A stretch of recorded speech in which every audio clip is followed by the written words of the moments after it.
ನಮಸ್ತೆ ಸ್ನೇಹಿತರೆ, ಇವತ್ತು ನಾವು ಪ್ರಥಮ BA ಭಾರತ ಸಂವಿಧಾನ ಪರೀಕ್ಷಾ ಅಭ್ಯಾಸವನ್ನು ಮಾಡ್ತಾ ಇದ್ದೇವೆ. ಪರೀಕ್ಷಾ ತಯಾರಿಯನ್ನು ಮಾಡ್ತಾ ಇದ್ದೇವೆ. ಪುನರಾವರ್ತನ ಅಭ್ಯಾಸವಾಗಿ ನಾವು ಓದ್ತಾ ಇರುವಂಥದ್ದು ಬ್ಲಾಕ್ 1 ಮತ್ತು ಬ್ಲಾಕ್ 2 ಭಾರತ ಸಂವಿಧಾನದಿಂದ ಪ್ರಶ್ನೆಗಳು ಬರುವಂಥದ್ದು. ಈಗಾಗಲೇ ನಾವು ಸಂವಿಧಾನದ ಅರ್ಥ, ಸಂವಿಧಾನದ ಪ್ರಾಮುಖ್ಯತೆ, ರಾಷ್ಟ್ರೀಯ ಭಾವೈಕ್ಯತೆ, ಭಾರತ ಸಂವಿಧಾನದ ಪ್ರಮುಖ ಲಕ್ಷಣಗಳನ್ನು ತಿಳ್ಕೊಂಡಿದ್ದೇವೆ. ಇವತ್ತು ಮೂಲಭೂತ ಹಕ್ಕು ಕರ್ತವ್ಯಗಳ ಬಗ್ಗೆ ತಿಳ್ಕೊಳ್ಬೇಕು, ರಾಜ್ಯ ನೀತಿ ನಿರ್ದೇಶನ ತತ್ವಗಳ ಬಗ್ಗೆ ಕೂಡ ತಿಳ್ಕೊಳ್ಬೇಕು. ಪುಟ ಸಂಖ್ಯೆ 57 ತೆಗೆಯಿರಿ. ಪುಟ ಸಂಖ್ಯೆ 56 ತನಕ ನಾವು ಸಂವಿಧಾನದ ಲಕ್ಷಣದ ಬಗ್ಗೆ ತಿಳ್ಕೊಂಡಿದ್ದೆವು. ಇನ್ನು ಇದರಲ್ಲಿ ನಾವು ಓದಬೇಕಾಗಿರುವಂತಹ ಮುಂದಿನ ಪ್ರಶ್ನೆ ಮೂಲಭೂತ ಹಕ್ಕುಗಳು. ಮೂಲಭೂತ ಹಕ್ಕುಗಳು ಮತ್ತು ಮೂಲಭೂತ ಕರ್ತವ್ಯಗಳು ಎರಡೂ ಕೂಡ ನೋಡ್ಕೊಳ್ಬೇಕು. ಎರಡೂ ಕೂಡ ತುಂಬಾ ಮುಖ್ಯವಾಗಿರುವಂತಹ ಪ್ರಶ್ನೆಗಳಾಗಿದೆ. ಮೂಲಭೂತ ಹಕ್ಕುಗಳು. ನಮ್ಮ ಸಂವಿಧಾನ 1950 ಜನವರಿ 26 ಜಾರಿಗೆ ಬರ್ತದೆ. ಅದರಲ್ಲಿ ಅವರು 7 ಹಕ್ಕುಗಳನ್ನು ನೀಡಿದರು, ಮೂಲಭೂತ ಹಕ್ಕುಗಳನ್ನು ನೀಡಿದರು. ಅದರಲ್ಲಿ 1 ಸಮಾನತೆಯ ಹಕ್ಕು, 2 ಸ್ವಾತಂತ್ರ್ಯದ ಹಕ್ಕು, 3 ಶೋಷಣೆಯ ವಿರುದ್ಧದ ಹಕ್ಕು, 4 ಧಾರ್ಮಿಕ ಹಕ್ಕು, 5 ಸಾಂಸ್ಕೃತಿಕ ಮತ್ತು ವಿದ್ಯಾಭ್ಯಾಸದ ಹಕ್ಕು, 6 ಆಸ್ತಿಯ ಹಕ್ಕು, 7 ಸಂವಿಧಾನದ ಪರಿಹಾರೋಪಾಯದ ಹಕ್ಕುಗಳು. ಇವಿಷ್ಟು ಮೂಲಭೂತ ಹಕ್ಕುಗಳಾಗಿ ಕೊಟ್ಟು, ಆದರೆ ನಂತರ ಇದರಲ್ಲಿ ಈ ಒಂದು ಮೂಲಭೂತ ಹಕ್ಕುಗಳಲ್ಲಿ 7 ಮೂಲಭೂತ ಹಕ್ಕುಗಳಲ್ಲಿ 1 ಮೂಲಭೂತ ಹಕ್ಕುಗಳನ್ನು ತೆಗೆದು ಹಾಕಿದ್ರು. ಅದು ಯಾವುದು ಅಂತ ಹೇಳಿದರೆ ಆಸ್ತಿಯ ಹಕ್ಕು. ಈಗ ಆಸ್ತಿಯ ಹಕ್ಕನ್ನು ಮೂಲಭೂತ ಹಕ್ಕುಗಳ ಅಧ್ಯಯನದಿಂದ ತೆಗೆದುಹಾಕಲಾಗಿದೆ. ಈ ಹಕ್ಕಿಗೆ 1950 ವರ್ಷದಿಂದ ಅನೇಕ ಬದಲಾವಣೆಗಳನ್ನು ಮಾಡಿದರು. ಸಾಮಾಜಿಕವಾಗಿ, ಆರ್ಥಿಕವಾಗಿ ಸಮಾನತೆಯನ್ನು ಸಾಧಿಸುವಂತಹ ಉದ್ದೇಶದಿಂದಲೇ ಈ ಆಸ್ತಿಯ ಹಕ್ಕನ್ನು ಹಲವಾರು ತಿದ್ದುಪಡಿಗಳನ್ನು ಕೂಡ ಮಾಡಲಾಯಿತು. ಅಂತಿಮವಾಗಿ 1978ರಲ್ಲಿ 44ನೇ ತಿದ್ದುಪಡಿಯಲ್ಲಿ ಇದು ಕೇವಲ ಶಾಸನಬದ್ಧ ಹಕ್ಕಾಗಿ ಉಳಿದುಕೊಂಡಿತು. ಯಾವುದು? ಆಸ್ತಿಯ ಹಕ್ಕು. ಈಗ ಆಸ್ತಿಯ ಹಕ್ಕಿಲ್ಲ. ಮೂಲಭೂತ ಹಕ್ಕುಗಳಿರುವಂಥ ಹಕ್ಕುಗಳು ಸಮಾನತೆಯ ಹಕ್ಕು, ಸ್ವಾತಂತ್ರ್ಯದ ಹಕ್ಕು, ಶೋಷಣೆಯ ವಿರುದ್ಧದ ಹಕ್ಕು, ಧಾರ್ಮಿಕ ಹಕ್ಕು, ಸಾಂಸ್ಕೃತಿಕ ಮತ್ತು ವಿದ್ಯಾಭ್ಯಾಸದ ಹಕ್ಕು, ಸಂವಿಧಾನ ಪರಿಹಾರೋಪಾಯದ ಹಕ್ಕು. ಇವಿಷ್ಟು 6 ಮೂಲಭೂತ ಹಕ್ಕುಗಳಾಗಿದೆ. ಮೊದಲನೆಯದಾಗಿ ಸಮಾನತೆಯ ಹಕ್ಕು. ಸಮಾನತೆಯ ಹಕ್ಕು ಅಂದರೆ ಪ್ರತಿಯೊಬ್ಬರಿಗೂ ಸಮಾನತೆ, ಪ್ರತಿಯೊಂದು ವಿಷಯಗಳಲ್ಲಿಯೂ ಕೂಡ ಪ್ರತಿಯೊಬ್ಬರಿಗೂ ಸಮಾನತೆಯನ್ನು ಕೊಡುವಂಥದ್ದು. ಸಾಮಾನ್ಯ ಲಕ್ಷಣಗಳಲ್ಲಿರುವಂತೆ ಎಲ್ಲರಿಗೂ ಒಂದೇ ವಿಧವಾದ ರೀತಿ, ನೀತಿ, ಕಾನೂನು, ಕಟ್ಟಳೆ ಎಲ್ಲರಿಗೂ ಕೂಡ ಒಂದೇ ರೀತಿಯ ಕಾನೂನು. 14ನೇ ವಿಧಿಯಿಂದ 18ನೇ ವಿಧಿಯ ತನಕ ಸಮಾನತೆಯ ಹಕ್ಕನ್ನು ಹೇಳಿದ್ದಾರೆ. 14ನೇ ವಿಧಿಯಿಂದ 18ನೇ ವಿಧಿಯ ತನಕ ಸಮಾನತೆಯ ಹಕ್ಕನ್ನು ಸ್ಪಷ್ಟಪಡಿಸಲಾಗಿದೆ. ನಮ್ಮ ಕಾನೂನಿನ ದೃಷ್ಟಿಯಲ್ಲಿ ಎಲ್ಲರೂ ಕೂಡ ಸಮಾನರು, ಎಲ್ಲರಿಗೂ ಕೂಡ ಸಮಾನ ರಕ್ಷಣೆ ಇದೆ ಎಂದು ತಿಳಿಸಲಾಗಿದೆ. ಈ ಅಂಶಗಳು ಬ್ರಿಟಿಷ್ ಕಾನೂನಿನ ಅಧಿಪತ್ಯ ತತ್ವವನ್ನು ಮತ್ತು ಅಮೇರಿಕಾದ ಡ್ಯೂ ಪ್ರೊಸೆಸ್ ಆಫ್ ಲಾ ಅಂದರೆ ಬಳಕೆಯಲ್ಲಿರುವ ಕಾನೂನಿಗೆ ಅನುಗುಣವಾಗಿ ಎಂಬ ತತ್ವವನ್ನು ಕೂಡ ಪ್ರತಿಧ್ವನಿಸುತ್ತದೆ. ಸಮಾನತೆ ಅಂದರೆ ಏನು? ಸಮಾನತೆ ಅಂದರೆ ಎಲ್ಲರಿಗೂ ಕೂಡ ಸಮಾನವಾಗಿ ಕೊಡುವಂಥದ್ದು, ಸಂಪೂರ್ಣವಾಗಿ ಸಮಾನರು. ಅದರಲ್ಲಿ ರಾಷ್ಟ್ರಪತಿಯವರು, ರಾಯಭಾರಿಗಳು, ರಾಜ್ಯಪಾಲರು, ನ್ಯಾಯಮೂರ್ತಿ, ಸರಕಾರಿ ಅಧಿಕಾರಿಗಳು, ಜನಸಾಮಾನ್ಯರು ಅನುಭವಿಸುವಂತಹ ಹಕ್ಕುಗಳು ಅಥವಾ ಸ್ಥಾನಮಾನಗಳಿಂದ ಮಿಗಿಲಾದ ಸ್ಥಾನವನ್ನು ಪಡೆದಿರ್ತಾರೆ. ಈಗ ನಾವೆಲ್ಲ ಜನಸಾಮಾನ್ಯರು. ರಾಷ್ಟ್ರಪತಿಯವರು, ರಾಯಭಾರಿಗಳು, ರಾಜ್ಯಪಾಲರು, ನ್ಯಾಯಮೂರ್ತಿಗಳು ಮತ್ತು ಸರಕಾರಿ ಅಧಿಕಾರಿಗಳು ಜನಸಾಮಾನ್ಯರಿಂದ ಕೆಲವೊಂದು ಹೆಚ್ಚಿನ ಹಕ್ಕನ್ನು ಅವರು ಪಡೆದಿರ್ತಾರೆ. ಆದರೆ ಆ ಸ್ಥಾನಮಾನ ಮತ್ತು ಸೌಲಭ್ಯಗಳು ಅವರು ಪಡೆದಿರುವಂತಹ ಪದವಿ ಇರ್ಬೋದು, ಅವರು ಪಡೆದಿರುವಂತಹ ಅಧಿಕಾರಕ್ಕೆ ಆ ಸೌಲಭ್ಯ ಸಿಗುವಂಥದ್ದು. ಇನ್ನು ಉಳಿದಂತೆ ಜನಸಾಮಾನ್ಯರ ಎಲ್ಲರಿಗೂ ಕೂಡ ಸಮಾನವಾಗಿ ಎಲ್ಲವೂ ನ್ಯಾಯ ದೊರಕಿಸಿ ಕೊಡುವಂಥದ್ದು, ಸಮಾನವಾಗಿ ಸಿಗುವಂಥದ್ದು. ಭಾರತದ ಸಂವಿಧಾನ ನಾಗರಿಕ ಮತ್ತು ಸಾಮಾಜಿಕ ವಿಷಯದಲ್ಲೂ ಎಲ್ಲರಿಗೂ ಕೂಡ ಸಮಾನತೆ ದೊರಕಿಸಿಕೊಡ್ತದೆ. ಅದರಲ್ಲಿ ಯಾವುದೇ ರೀತಿಯ ಜಾತಿ, ಲಿಂಗ, ಭಾಷೆ, ಹುಟ್ಟಿದ ಸ್ಥಳ ಅಂತ ಯಾವುದೂ ತಾರತಮ್ಯ ಇಲ್ಲ. ಎಲ್ಲರಿಗೂ ರಾಜ್ಯ ನೋಡಿಕೊಳ್ಳುವ ಸಾರ್ವಜನಿಕ ಸ್ಥಳ ಮುಂತಾದವುಗಳನ್ನು ಉಪಯೋಗಿಸಿಕೊಳ್ಳುವುದಕ್ಕೆ ಸಮಾನವಾದ ಹಕ್ಕಿದೆ. ಸರಕಾರದ ಉದ್ಯೋಗ ಅವಕಾಶಗಳು, ಸರಕಾರಗಳ ಸೇವೆಯನ್ನು ಪಡೆಯುವ ಹಕ್ಕು ಎಲ್ಲರಿಗೂ ಕೂಡ ಇದೆ. ಈ ವಿಧವಾದ ಅವಕಾಶಗಳನ್ನು ಪ್ರಜೆಗಳಿಗೆ ಕೊಡುವಾಗ ಯಾರನ್ನು ಅವರ ಭಾಷೆ, ಅವರ ಜನ್ಮಸ್ಥಳ, ಅವರ ಲಿಂಗ, ಅವರ ಮತಧರ್ಮ, ಜಾತಿ, ಕುಲ, ವಾಸಿಸುವ ಸ್ಥಳದ ಆಧಾರದ ಮೇಲೆ ತಾರತಮ್ಯ ಮಾಡಬಾರದು. ಹಿಂದುಳಿದ ವರ್ಗಕ್ಕೆ ಸೇರಿದ ಪ್ರಜೆಗಳಿಗಾಗಿ ಕೆಲವು ಅಧಿಕಾರದ ಹುದ್ದೆಗಳನ್ನು ಅಥವಾ ಉದ್ಯೋಗಾವಕಾಶಗಳನ್ನು ಕಾದಿರಿಸುವುದಕ್ಕೆ ರಾಜ್ಯಕ್ಕೆ ಅಧಿಕಾರ ಇದೆ. ಹಾಗೆಯೇ ಪರಿಶಿಷ್ಟ ವರ್ಗ, ಬುಡಕಟ್ಟುಗಳಿಗೆ ಸೇರಿದ ಜನರಿಗೂ ಈ ಸೌಲಭ್ಯಗಳನ್ನು ಕಾಯ್ದಿರಿಸುವುದಕ್ಕೆ ಅವಕಾಶ ಇದೆ. ಮಹಿಳೆಯರು ಮತ್ತು ಮಕ್ಕಳಿಗೆ ಕೆಲವು ವಿಶೇಷವಾದ ಸೌಲಭ್ಯಗಳನ್ನು ಕಾಯ್ದಿರಿಸುವುದಕ್ಕೆ ಅವಕಾಶವನ್ನು ಮಾಡಿಕೊಡಲಾಗಿದೆ. ಭಾರತ ಸಂವಿಧಾನದಲ್ಲಿ ಅಸ್ಪೃಶ್ಯತೆಯನ್ನು ರದ್ದುಪಡಿಸಲಾಗಿದೆ ಎಂಬುದನ್ನು ಸ್ಪಷ್ಟವಾಗಿ ತಿಳಿಸಲಾಗಿದೆ. ಅಸ್ಪೃಶ್ಯತೆಯ ಆಚರಣೆಯನ್ನು ಶಿಕ್ಷಾರ್ಹವಾದ ಅಪರಾಧವೆಂದು ಪರಿಗಣಿಸಿದೆ. ಈ ರೀತಿಯ ಅಪರಾಧವನ್ನು ಎಸಗಿದವರಿಗೆ 500 ರೂಪಾಯಿ ದಂಡ ಇಲ್ಲವೇ 6 ತಿಂಗಳ ಕಾಲ ಜೈಲಿನ ಶಿಕ್ಷೆ ಗುರಿಪಡಿಸಬಹುದು. ಎರಡೂ ಶಿಕ್ಷೆಗಳನ್ನು ವಿಧಿಸುವುದಕ್ಕೆ ಅವಕಾಶವಿದೆ. ಇಷ್ಟೆಲ್ಲ ಶಿಕ್ಷೆ ಇದೆ ಎಂದು ತಿಳಿಸಿದ್ದರೂ ಇನ್ನೂ ಅಸ್ಪೃಶ್ಯತೆ ಆಚರಣೆಯಲ್ಲಿರುವುದು ನಾವು ಕೆಲವೊಂದು ಕಡೆಯಲ್ಲಿ ಕಾಣುತ್ತೇವೆ. ಮುಖ್ಯವಾಗಿ ಅಜ್ಞಾನ ವಿದ್ಯಾವಂತರ ಸಂಖ್ಯೆ ಹೆಚ್ಚಿರುವುದು ಅಸ್ಪೃಶ್ಯತೆ ಆಚರಣೆಗೆ ಕಾರಣ ಆಗಿದೆ. ಜನರ ಮನಪರಿವರ್ತನೆಯಾಗದೆ ಇದನ್ನು ನಿವಾರಿಸಲು ಸಾಧ್ಯವಿಲ್ಲ.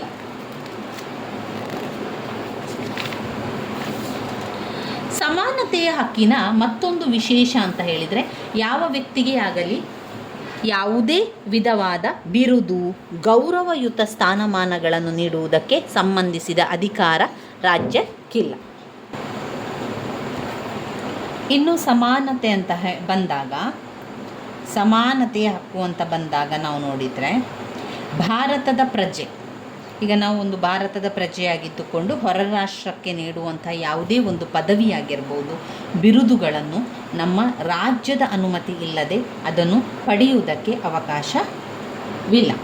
ಆದರೆ ಭಾರತ ಸರ್ಕಾರ ಸಮಾಜ ಸೇವೆ, ವಿಜ್ಞಾನ, ಸಾಹಿತ್ಯ, ಕಲೆ, ವಿದ್ಯಾಭ್ಯಾಸ ಇತ್ಯಾದಿ ಕ್ಷೇತ್ರಗಳಲ್ಲಿ ಸೇವೆ ಸಲ್ಲಿಸಿರುವ ಹೆಸರಾಂತ ವ್ಯಕ್ತಿಗಳಿಗೆ ಭಾರತ ರತ್ನ, ಪದ್ಮವಿಭೂಷಣ, ಪದ್ಮಭೂಷಣ ಇತ್ಯಾದಿ ಗೌರವ ಬಿರುದುಗಳನ್ನು ನೀಡಿ ಗೌರವಿಸುವ ಅಧಿಕಾರ ಪಡೆದಿದೆ, ಅಥವಾ ಈ ಸಂಪ್ರದಾಯ ನಮ್ಮಲ್ಲಿ ಆಚರಣೆಯಲ್ಲಿದೆ ಎಂದು ಹೇಳ್ಬೋದು. ಈ ಸಂವಿಧಾನದ 14ರಿಂದ 18ನೇ ವಿಧಿ ಸಮಾನತೆಯನ್ನು ಆದಷ್ಟು ರಕ್ಷಿಸಿಕೊಡುತ್ತದೆ. ಸಂವಿಧಾನದ 14ರಿಂದ 18ನೇ ವಿಧಿಗಳು ಸಮಾನತೆಯನ್ನು ರಕ್ಷಿಸಿಕೊಡುವಂಥದ್ದು. ಇನ್ನು 2ನೇ ಪಾಯಿಂಟ್ಸ್ ಆಗಿ ಸ್ವಾತಂತ್ರ್ಯದ ಹಕ್ಕು. ಇದು ಸಂವಿಧಾನದ 19ನೇ ವಿಧಿಯಿಂದ 22ರ ವಿಧಿಯ ತನಕ ಸ್ವಾತಂತ್ರ್ಯದ ಹಕ್ಕಿನ ವಿವರಣೆಯನ್ನು ಕೊಟ್ಟಿದ್ದಾರೆ. ಸಂವಿಧಾನ ಈ ಸ್ವಾತಂತ್ರ್ಯದ ಹಕ್ಕನ್ನು ಕೊಡಬೇಕಾದ್ರೆ ಪ್ರಜೆಗಳಿಗೆ 7 ವಿಧವಾದ ಸ್ವಾತಂತ್ರ್ಯಗಳನ್ನು ಕೊಟ್ಟಿದೆ.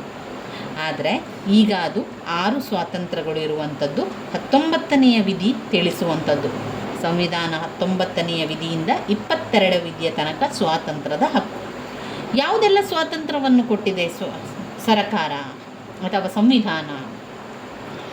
ವಾಕ್ ಸ್ವಾತಂತ್ರ್ಯ ಮತ್ತು ಅಭಿವ್ಯಕ್ತನಾ ಸ್ವಾತಂತ್ರ್ಯ, ಅಂದರೆ ನಮಗೆ ಮಾತನಾಡುವಂಥ ಸ್ವಾತಂತ್ರ್ಯ ಕೊಟ್ಟಿದೆ. ನಮ್ಮ ಒಂದು ವ್ಯಕ್ತಪಡಿಸುವಂಥ, ನಮ್ಮ ಅಭಿವ್ಯಕ್ತಿ ಪಡಿಸುವಂಥ ಸ್ವಾತಂತ್ರ್ಯ ಕೊಟ್ಟಿದೆ.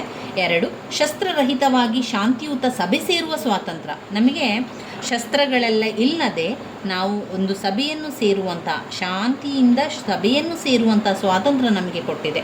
3, ಸಂಘ ಸಂಸ್ಥೆಗಳನ್ನು ರಚಿಸಿಕೊಳ್ಳುವಂತಹ ಸ್ವಾತಂತ್ರ್ಯ ಕೊಟ್ಟಿದೆ. 3 ಸಂಘ ಸಂಸ್ಥೆಗಳನ್ನು ರಚಿಸುವ ಸ್ವಾತಂತ್ರ್ಯ. 4, ಭಾರತಾದ್ಯಂತ ಸಂಚರಿಸುವ ಸ್ವಾತಂತ್ರ್ಯ. ಈಗ ನಮಗೆ ಭಾರತದಲ್ಲಿ ಎಲ್ಲಿ ಬೇಕಾದರೂ ಕೂಡ ಸಂಚರಿಸುವ ಸ್ವಾತಂತ್ರ್ಯ ಇದೆ. ಅದಕ್ಕೆ ನಮಗೆ ಯಾವುದೇ ಒಂದು ಯಾವುದೇ ಒಂದು ಕಾರ್ಡ್ ಅಥವಾ ನಮಗೆ ಪರವಾನಗಿ ಬೇಕಾಗಿಲ್ಲ, ಲೈಸೆನ್ಸ್ ಬೇಡ ನಮಗೆ. ಯಾಕಂದರೆ ಭಾರತದಾದ್ಯಂತ ನಮಗೆ ಎಲ್ಲಿ ಕೂಡ ಸಂಚರಿಸ್ಬೋದು. ಯಾಕಂದರೆ ನಾವು ಭಾರತದ ಪ್ರಜೆಗಳು, ನಮಗೆ ಸ್ವಾತಂತ್ರ್ಯದ ಹಕ್ಕು ಕೊಟ್ಟಿದ್ದಾರೆ. ಅದಕ್ಕೋಸ್ಕರ ಭಾರತದ ಯಾವ ಭಾಗದಲ್ಲಿ ಬೇಕಾದರೂ ವಾಸಿಸುವ ಸ್ವಾತಂತ್ರ್ಯವನ್ನು ಕೊಟ್ಟಿದೆ. ನಾವು ಭಾರತದಲ್ಲಿ ಎಲ್ಲಿ ಬೇಕಾದರೂ ಕೂಡ ಜೀವನ ಮಾಡ್ಬೋದು, ಎಲ್ಲಿ ಕೂಡ ವಾಸಿಸ್ಬೋದು, ನೆಲೆಸ್ಬೋದು ಎನ್ನುವಂತಹ ಸ್ವಾತಂತ್ರ್ಯ. ಇನ್ನು ಆಸ್ತಿಯನ್ನು ಪಡೆಯಲು, ಹೊಂದುವ ಮತ್ತು ಮಾರಾಟ ಮಾಡುವ ಸ್ವಾತಂತ್ರ್ಯ. ಅದರ ಉಪವಿಧಿಯ ಆಸ್ತಿಯನ್ನು ಪಡೆಯಲು, ಹೊಂದುವ ಅಥವಾ ಮಾರಾಟ ಮಾಡುವ ಸ್ವಾತಂತ್ರ್ಯ ಕೂಡ ನೀಡುತ್ತದೆ. ಆದರೆ 44ನೇ ತಿದ್ದುಪಡಿಯ ಮೂಲಕ ಅದನ್ನು ಆ ಭಾಗದಿಂದ ರದ್ದುಪಡಿಸಲಾಗಿದೆ. ಇನ್ನು ಯಾವ ವ್ಯಕ್ತಿಯನ್ನಾಗಲಿ, ವ್ಯಾಪಾರವನ್ನಾಗಲಿ, ವ್ಯವಹಾರವನ್ನಾಗಲಿ ಕೈಗೊಳ್ಳುವ ಸ್ವಾತಂತ್ರ್ಯ, ಇವುಗಳನ್ನು ರಾಜ್ಯ ವಿಧಿಸಬಹುದಾದ ನ್ಯಾಯಯುತ ನಿರ್ಬಂಧನೆಗಳೇ ಒಳಪಟ್ಟು ಅನುಭವಿಸಲು ಅವಕಾಶ ಇರುವಂಥದ್ದು. ಇವಿಷ್ಟು ಸ್ವಾತಂತ್ರ್ಯದ ಹಕ್ಕಿನಲ್ಲಿ ಬರ್ತದೆ. ಒಂದು, ಸಮಾನತೆಯ ಹಕ್ಕು. ಮೊದಲನೇದು ಸಮಾನತೆಯ ಹಕ್ಕು. 2, ಸ್ವಾತಂತ್ರ್ಯದ ಹಕ್ಕು. 3, ಶೋಷಣೆಯ ವಿರುದ್ಧವಾದ ಹಕ್ಕು. ಶೋಷಣೆಯ ವಿರುದ್ಧವಾದ ಹಕ್ಕು. ಭಾರತ ಸಂವಿಧಾನ ರಚನಾಗಾರರು ಈ ಒಂದು ಶೋಷಣೆಯ ವಿರುದ್ಧವಾದ ಹಕ್ಕನ್ನು ಸಂವಿಧಾನದಲ್ಲಿ ಸೇರಿಸುತ್ತಾರೆ. ಕಾರಣ ಏನು ಅಂತ ಹೇಳಿದರೆ, ಈ ಒಂದು ವಿಧಿಯ ಪ್ರಕಾರ 23ನೇ ವಿಧಿಯಿಂದ 24ನೇ ವಿಧಿಗಳನ್ನು ಮೂಲಭೂತ ಹಕ್ಕುಗಳ ಅಧ್ಯಯನಕ್ಕೆ ಸೇರಿಸಿದ್ದಾರೆ. ಮಾನವನನ್ನು ಪಶುವಿಗಿಂತಲೂ ಕೀಳಾಗಿ ಕಾಣುವುದನ್ನು ತಪ್ಪಿಸಿ ವ್ಯಕ್ತಿಯ ಘನತೆ, ವ್ಯಕ್ತಿಯ ಆತ್ಮಗೌರವವನ್ನು ಕಾಪಾಡುವುದಕ್ಕಾಗಿ ಈ ಶೋಷಣೆಯ ವಿರುದ್ಧದ ಹಕ್ಕನ್ನು ಸಂವಿಧಾನಕ್ಕೆ ಸೇರಿಸಲಾಗಿದೆ. ಈ ಎರಡೂ ವಿಧಿಗಳನ್ನು ಮಾನವನ ಮೇಲೆ ನಡೆಯುವ ನೀತಿಯುತ ವ್ಯಾಪಾರ, ಜೀತ ಪದ್ಧತಿ, ದೇವದಾಸಿ ಪದ್ಧತಿಯಂತಹ ಅಸಹನೀಯವಾದ ಆಚರಣೆಗಳನ್ನು ಅದು ನಿಷೇಧಿಸುತ್ತದೆ. ರಾಜ್ಯವೇ ಆಗಲಿ ಅಥವಾ ಖಾಸಗಿ ಜನರೇ ಆಗಲಿ 14 ವರ್ಷ ವಯೋಮಿತಿಯೊಳಗೆ ಇರುವ ಮಕ್ಕಳನ್ನು ಶ್ರಮದಾಯಕವಾದ ಕೆಲಸದಲ್ಲಿ ತೊಡಗಿಸಬಾರದೆಂದು ತಿಳಿಸುವ ನಿಯಮ ಇದೆ. ಆದರೆ ರಾಜ್ಯದ ರಕ್ಷಣೆಗಾಗಿ, ಇತರ ಸಾರ್ವಜನಿಕ ಸೇವೆಗಾಗಿ ಕಡ್ಡಾಯವಾಗಿ ಎಲ್ಲರೂ ಸೇವೆ ಸಲ್ಲಿಸುವಂತೆ ಶಾಸನ ಮಾಡುವ ಅಧಿಕಾರ ರಾಜ್ಯಕ್ಕೆ ಇದೆ.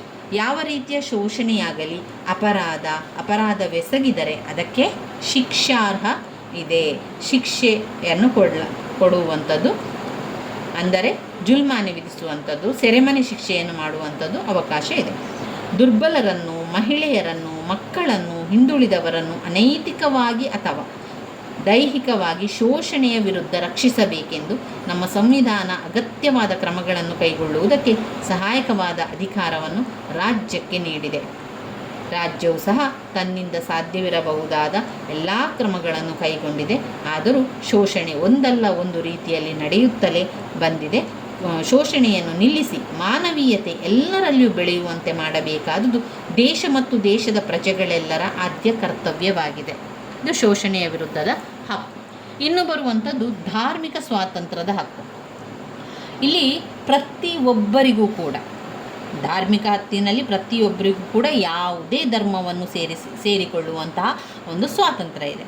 ಪ್ರತಿಯೊಬ್ಬರಿಗೂ ಕೂಡ ತಮಗೆ ಬೇಕಾದ ಧರ್ಮವನ್ನು ಆರಿಸಿಕೊಳ್ಬೋದು, ಬೇಕಾದ ಧರ್ಮವನ್ನು ಪಾಲನೆ ಮಾಡಿಕೊಳ್ಬೋದು, ಬೇಕಾದ ಧರ್ಮವನ್ನು ಪ್ರತಿಪಾದಿಸಲಿಕ್ಕೆ ಮತ್ತು ಪ್ರಚಾರವನ್ನು ಮಾಡಲಿಕ್ಕೆ ಪ್ರಚಾರ ಮಾಡಲು ಸ್ವಾತಂತ್ರ್ಯ ಪಡೆದಿರ್ತಾರೆ.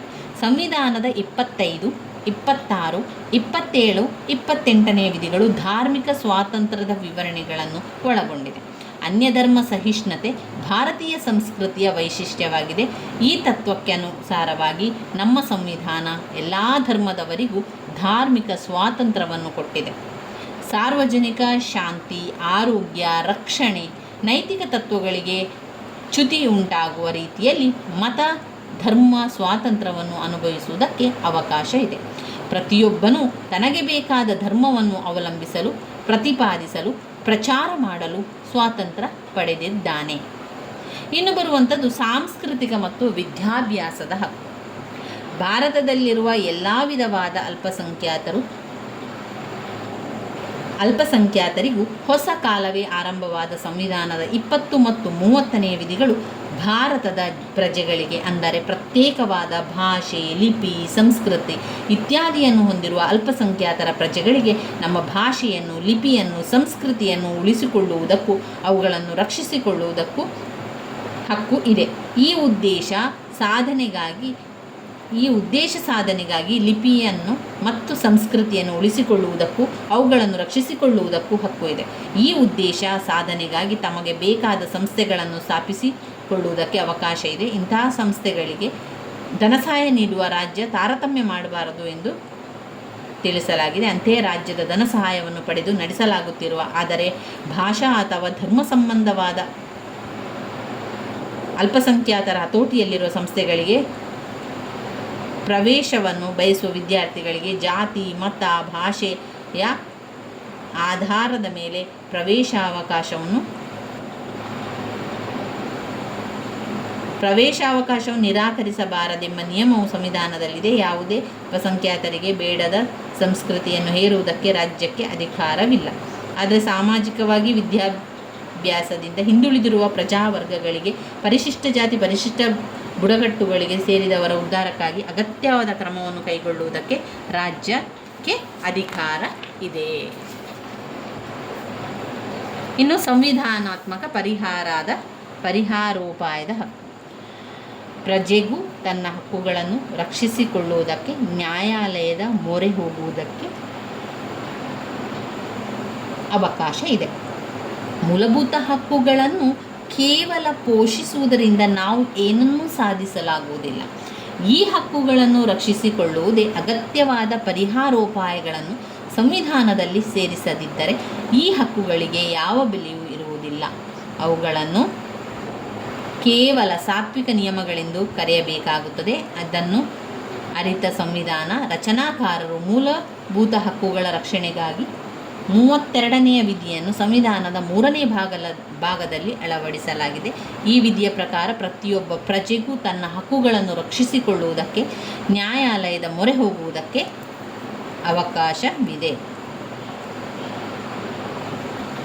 ನಮ್ಮ ಸಂವಿಧಾನದಲ್ಲಿ ಸ್ವತಂತ್ರವಾದ ನ್ಯಾಯಾಂಗ ವ್ಯವಸ್ಥೆಗೆ ಪೋಷಕವಾದ ನಿಯಮಗಳು, ನ್ಯಾಯಾಲಯ ನಾನಾ ರೀತಿಯ ಆದೇಶಗಳನ್ನು ಹೊರಡಿಸುವುದರ ಮೂಲಕ ಹಕ್ಕುಗಳನ್ನು ರಕ್ಷಿಸಿಕೊಳ್ಳುತ್ತದೆ. ಡಾಕ್ಟರ್ ಅಂಬೇಡ್ಕರ್ ಅವರು ಸಂವಿಧಾನದ 32ನೇ ವಿಧಿಯನ್ನು ಇಡೀ ಸಂವಿಧಾನ ಜೀವಾಳಯದಂತಿದೆ ಎಂದು ಹೇಳಿದ್ದಾರೆ. ನಮ್ಮ ದೇಶದ ಶ್ರೇಷ್ಠ ನ್ಯಾಯಾಲಯ 32ನೇ ವಿಧಿಗೆ ಅನುಗುಣವಾಗಿ ಮತ್ತು ನಮ್ಮ ರಾಜ್ಯಗಳ ಉಚ್ಚ ನ್ಯಾಯಾಲಯಗಳು 226ನೇ ವಿಧಿಗೆ ಅನುಗುಣವಾಗಿ ವ್ಯಕ್ತಿ ಪ್ರತ್ಯಕ್ಷೀಕರಣ, ನಿಷೇಧಾಜ್ಞೆ, ಮ್ಯಾಂಡಮಸ್ ಸರ್ಶಿಯೋರರಿ, ಕೋವರಂಟೋ ಎಂಬ ಆಜ್ಞೆಗಳನ್ನು ನೀಡುವುದರ ಮೂಲಕ ಸಂವಿಧಾನ 3ನೇ ಅಧ್ಯಾಯ ಅಳವಡಿಸಲಾಗಿರುವ ಎಲ್ಲ ಹಕ್ಕುಗಳನ್ನು ಅದು ರಕ್ಷಿಸಿ ಕೊಡುತ್ತದೆ. ಇದು ಸಂವಿಧಾನಾತ್ಮಕ ಪರಿಹಾರೋಪಾಯದ ಹಕ್ಕುಗಳಾಗಿರುವಂಥದ್ದು. ಇವಿಷ್ಟು ಮೂಲಭೂತ ಹಕ್ಕುಗಳಲ್ಲಿ ಬರುವಂಥದ್ದು. ಮೂಲಭೂತ ಹಕ್ಕುಗಳಲ್ಲಿ 1 ಸಮಾನತೆಯ ಹಕ್ಕು, 2 ಸ್ವಾತಂತ್ರ್ಯದ ಹಕ್ಕು, 3 ಶೋಷಣೆಯ ವಿರುದ್ಧದ ಹಕ್ಕು,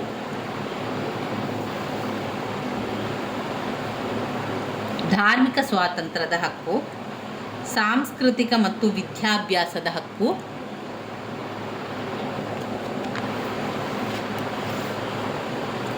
ಸಂವಿಧಾನ ಪರಿಹಾರೋಪಾಯದ ಹಕ್ಕು. ಇವಿಷ್ಟು ನಮ್ಮ ಮೂಲಭೂತ ಹಕ್ಕುಗಳ ವಿಚಾರ ಆಯಿತು. ಇನ್ನು ಬರುವಂಥದ್ದು ಮೂಲಭೂತ ಕರ್ತವ್ಯಗಳು. ಮೂಲಭೂತ ಕರ್ತವ್ಯಗಳು 11 ಮೂಲಭೂತ ಕರ್ತವ್ಯಗಳಿದೆ. ಇದನ್ನು ನೀವು ಬಾಯ್ಪಾಠ ಮಾಡಿಕೊಳ್ಬೇಕು. ಮೂಲಭೂತ ಹಕ್ಕುಗಳನ್ನು ಕೂಡ ಪಾಯಿಂಟ್ಸ್ಗಳನ್ನು ಬಾಯ್ಪಾಠ ಮಾಡ್ಕೊಳ್ಳಿ. ಮೂಲಭೂತ ಕರ್ತವ್ಯಗಳನ್ನು ಅಲ್ಲಿ ಮೇನ್ ಪಾಯಿಂಟ್ಸೇ ಇರುವಂಥದ್ದು. ಅದು 11 ಪಾಯಿಂಟ್ಸನ್ನು ಸರಿಯಾಗಿ ಬಾಯ್ಪಾಠ ಮಾಡ್ಕೊಳ್ಳಿ. ನಿಮಗೆ ಒಂದು ವೇಳೆ ಇದು 10 ಅಂಕಕ್ಕೆ 15 ಅಂಕಕ್ಕೆ ಬಂದಾಗ ನಾವೇನು ಮಾಡಬೇಕು, 3 ರಿಂದ 4 ಪುಟದಷ್ಟು ಉತ್ತರ ಬರೀಬೇಕಾದ್ರೆ ಇದನ್ನು ಬೇರೆ ಬೇರೆ ಪಾಯಿಂಟ್ಸ್ ಆಗಿ ತಗೊಂಡು ಅದನ್ನು ನೀವು ವಿವರಿಸ್ತಾ ಹೋಗಬೇಕು. ಈಗ ಉದಾಹರಣೆಗೆ ಸಂವಿಧಾನ, ರಾಷ್ಟ್ರಧ್ವಜ, ರಾಷ್ಟ್ರಗೀತೆಯನ್ನು ಗೌರವಿಸುವುದು 1 ಪಾಯಿಂಟ್ಸ್ ಹಾಕಿ ನಂತರ ಅದಕ್ಕೆ ವಿವರಿಸಿ ನಂತರ 2ನೇ ಪಾಯಿಂಟ್ಸನ್ನು ಬರಿಬೇಕು. ಸ್ವಾತಂತ್ರ್ಯ ಚಳವಳಿಯ ಉದಾತ್ತ ಆದರ್ಶಗಳನ್ನು ಪಾಲಿಸುವುದು, ಈ ಪಾಯಿಂಟ್ಸ್ಗಳು ಇದೇ ರೀತಿಯಲ್ಲಿ ನೇರವಾಗಿ ಬರೆದು ನಂತರ ಅದಕ್ಕೆ ನೀವು ವಿವರಣೆಯನ್ನು ಕೊಡ್ತಾ ಹೋಗಬೇಕಾಗಿರುವಂಥದ್ದು. ಮೂಲಭೂತ ಕರ್ತವ್ಯಗಳು 1950ರಲ್ಲಿ ಜಾರಿಗೆ ಬಂದ ಸಂವಿಧಾನದಲ್ಲಿ ಕರ್ತವ್ಯಗಳನ್ನು ಅಳವಡಿಸಿರಲಿಲ್ಲ. ಮೂಲಭೂತ ಹಕ್ಕುಗಳನ್ನು ಅಳವಡಿಸಿದ್ದರಿಂದ ಹಕ್ಕುಗಳು ಮತ್ತು ಕರ್ತವ್ಯಗಳು ಒಂದೇ ನಾಣ್ಯದ 2 ಮುಖಗಳಿಂದ ಇದ್ದು ಎಂದು ಭಾವಿಸಿ ಅವುಗಳನ್ನು ಸ್ಪಷ್ಟಿಸಿರಲಿಲ್ಲ. ಅದಾಗಿ ಪ್ರಜೆಗಳು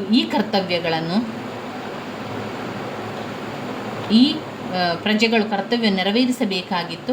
ಆದರೆ 1976ರಲ್ಲಿ ಅಂಗೀಕರಿಸಲಾದ 42ನೇ ತಿದ್ದುಪಡಿಯ ಮೂಲಕ ಕರ್ತವ್ಯಗಳನ್ನು ಸಂವಿಧಾನದಲ್ಲಿ ಸ್ಪಷ್ಟಪಡಿಸಲಾಯಿತು. ಈ ತಿದ್ದುಪಡಿಯ ಮೂಲಕ ಈ ಭಾಗವನ್ನು 51A ವಿಧಿಯನ್ನು ಸೇರಿಸಿ ಈ ವಿಧಿಯ ಕೆಳಗೆ 10 ಮೂಲಭೂತ ಕರ್ತವ್ಯಗಳ ಸಂವಿಧಾನಕ್ಕೆ ಅಳವಡಿಸಲಾಗಿದೆ. 2003ರಲ್ಲಿ 86 ಸಂವಿಧಾನ ತಿದ್ದುಪಡಿ ಮೂಲಕ 11ನೇ ಕರ್ತವ್ಯವನ್ನು ಸೇರಿಸಲಾಗಿದೆ. ಈ ರೀತಿ ಅಳವಡಿಸಿರುವಂಥ ಉದ್ದೇಶ ನಷ್ಟ ಅಂದರೆ ಪ್ರಜೆಗಳಿಗೆ ಒಂದು ರೀತಿಯ ಸಂಹಿತೆಯನ್ನು ನೀಡಿ ಎಲ್ಲರೂ ಅವುಗಳನ್ನು ಅನುಸರಿಸಬೇಕು ಎಂಬ ಕಡ್ಡಾಯ ನಿಯಮವನ್ನು ತಿಳಿಸಲಾಗಿದೆ. ಏನೆಲ್ಲ ಮೂಲಭೂತ ಕರ್ತವ್ಯಗಳಿದೆ? ಮೂಲಭೂತ ಕರ್ತವ್ಯಗಳು: 1.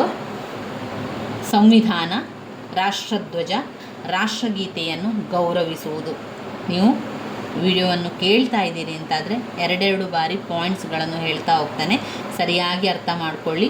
ಅರ್ಥ ಮಾಡಿಕೊಂಡ ನಂತರ ಆ ಪಾಯಿಂಟ್ಸನ್ನು 2-3 ಬಾರಿ ಹೇಳಿಕೊಳ್ಳಿ. ಮೂಲಭೂತ ಹಕ್ಕುಗಳು: 1. ಸಂವಿಧಾನ, ರಾಷ್ಟ್ರಧ್ವಜ, ರಾಷ್ಟ್ರಗೀತೆಯನ್ನು ಗೌರವಿಸುವುದು. 2. ಸ್ವಾತಂತ್ರ್ಯ ಚಳುವಳಿಯ ಉದಾತ್ತ ಆದರ್ಶಗಳನ್ನು ಪಾಲಿಸುವುದು. ಸ್ವಾತಂತ್ರ್ಯ ಚಳವಳಿಯ ಉದಾತ್ತ ಆದರ್ಶಗಳನ್ನು ಪಾಲಿಸುವುದು. 3. ಭಾರತದ ಪರಮಾಧಿಕಾರ, ಐಕ್ಯತೆ ಮತ್ತು ದೇಶ ಸೇವೆಯನ್ನು ಮಾಡುವುದು. ಅಗತ್ಯ ಬಂದಾಗ ರಾಷ್ಟ್ರವನ್ನು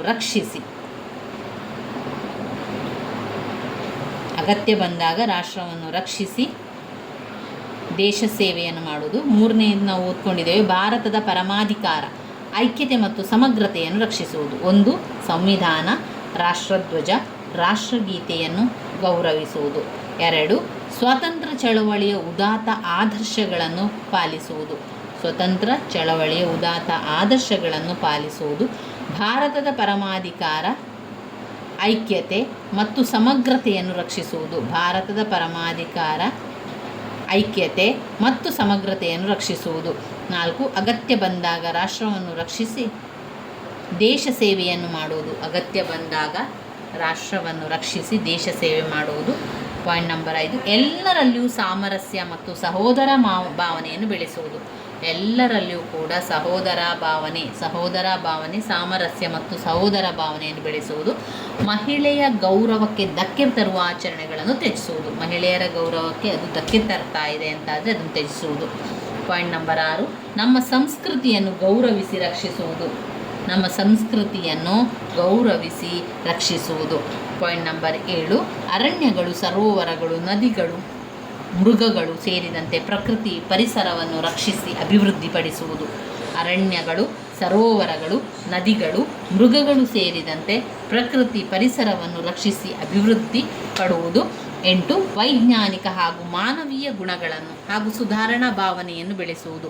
ವೈಜ್ಞಾನಿಕ ಹಾಗೂ ಮಾನವೀಯತೆ ಗುಣಗಳನ್ನು ಹಾಗೂ ಸುಧಾರಣಾ ಭಾವನೆಯನ್ನು ಬೆಳೆಸುವುದು. ಅರಣ್ಯಗಳು, ಸರೋವರಗಳು, ನದಿಗಳು ಮತ್ತು ಮೃಗಗಳು ಸೇರಿದಂತೆ ಪ್ರಕೃತಿ ಪರಿಸರವನ್ನು ರಕ್ಷಿಸಿ ಅಭಿವೃದ್ಧಿಪಡಿಸುವುದು. 8.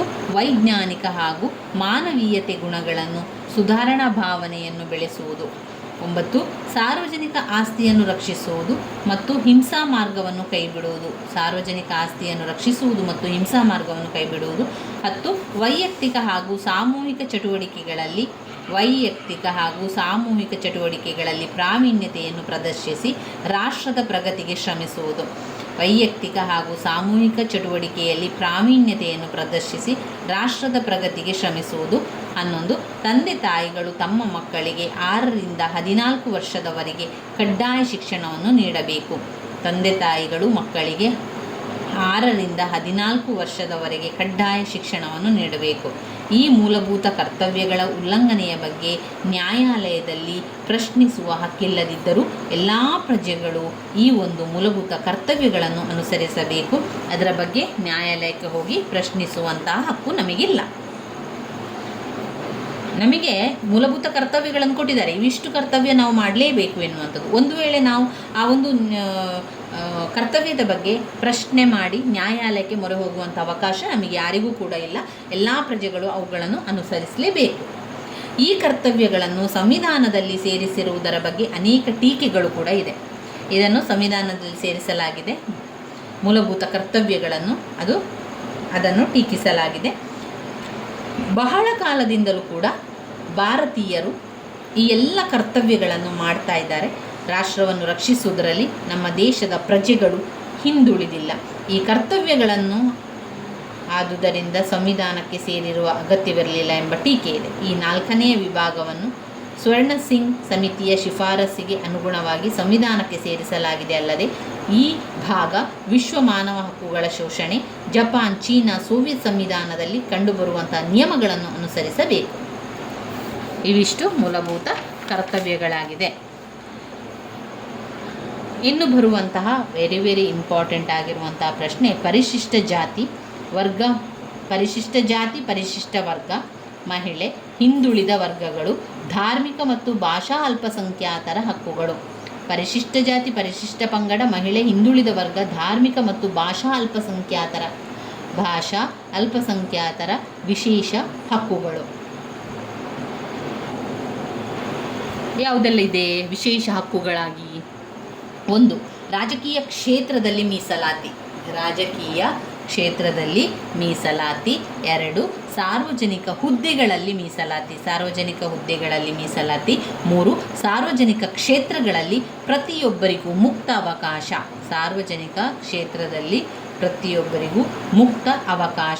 ತಾರತಮ್ಯ ನಿಷೇಧ ಮಾಡಿದೆ. 5. ಅಸ್ಪೃಶ್ಯತೆ ನಿಷೇಧ. 6. ಅಸ್ಪೃಶ್ಯತೆಯ ನಿವಾರಣೆ. ಯಾವುದೆಲ್ಲ? ರಾಜಕೀಯ ಕ್ಷೇತ್ರದಲ್ಲಿ ಮೀಸಲಾತಿ, ಸಾರ್ವಜನಿಕ ಹುದ್ದೆಗಳಲ್ಲಿ ಮೀಸಲಾತಿ, ಸಾರ್ವಜನಿಕ ಕ್ಷೇತ್ರಗಳಲ್ಲಿ ಪ್ರತಿಯೊಬ್ಬರಿಗೂ ಮುಕ್ತಾವಕಾಶ, ತಾರತಮ್ಯ ನಿಷೇಧ, ಅಸ್ಪೃಶ್ಯತೆಯ ನಿಷೇಧ, ಅಸ್ಪೃಶ್ಯತೆಯ ನಿವಾರಣೆ, ಸಂಚರಿಸುವ ಸ್ವಾತಂತ್ರ್ಯದ ಹಕ್ಕು, ವಾಸಿಸುವ ಸ್ವಾತಂತ್ರ್ಯ, ವೃತ್ತಿ ಸ್ವಾತಂತ್ರ್ಯದ ಹಕ್ಕು, ಜೀತ ಪದ್ಧತಿ. ಸಂಚರಿಸುವ ಸ್ವಾತಂತ್ರ್ಯದ ಹಕ್ಕು, ವಾಸಿಸುವ ಸ್ವಾತಂತ್ರ್ಯ, ವೃತ್ತಿ ಸ್ವಾತಂತ್ರ್ಯದ ಹಕ್ಕು, ಜೀತ ಪದ್ಧತಿ. ಇವಿಷ್ಟು ನಮಗೆ ಪರಿಶಿಷ್ಟ ಜಾತಿ, ವರ್ಗ, ಮಹಿಳೆ, ಹಿಂದುಳಿದ ವರ್ಗ, ಧಾರ್ಮಿಕ, ಭಾಷಾ ಅಲ್ಪಸಂಖ್ಯಾತರ ವಿಶೇಷ ಹಕ್ಕುಗಳಾಗಿರುವಂಥದ್ದು. ರಾಜಕೀಯ ಕ್ಷೇತ್ರದಲ್ಲಿ ಮೀಸಲಾತಿ.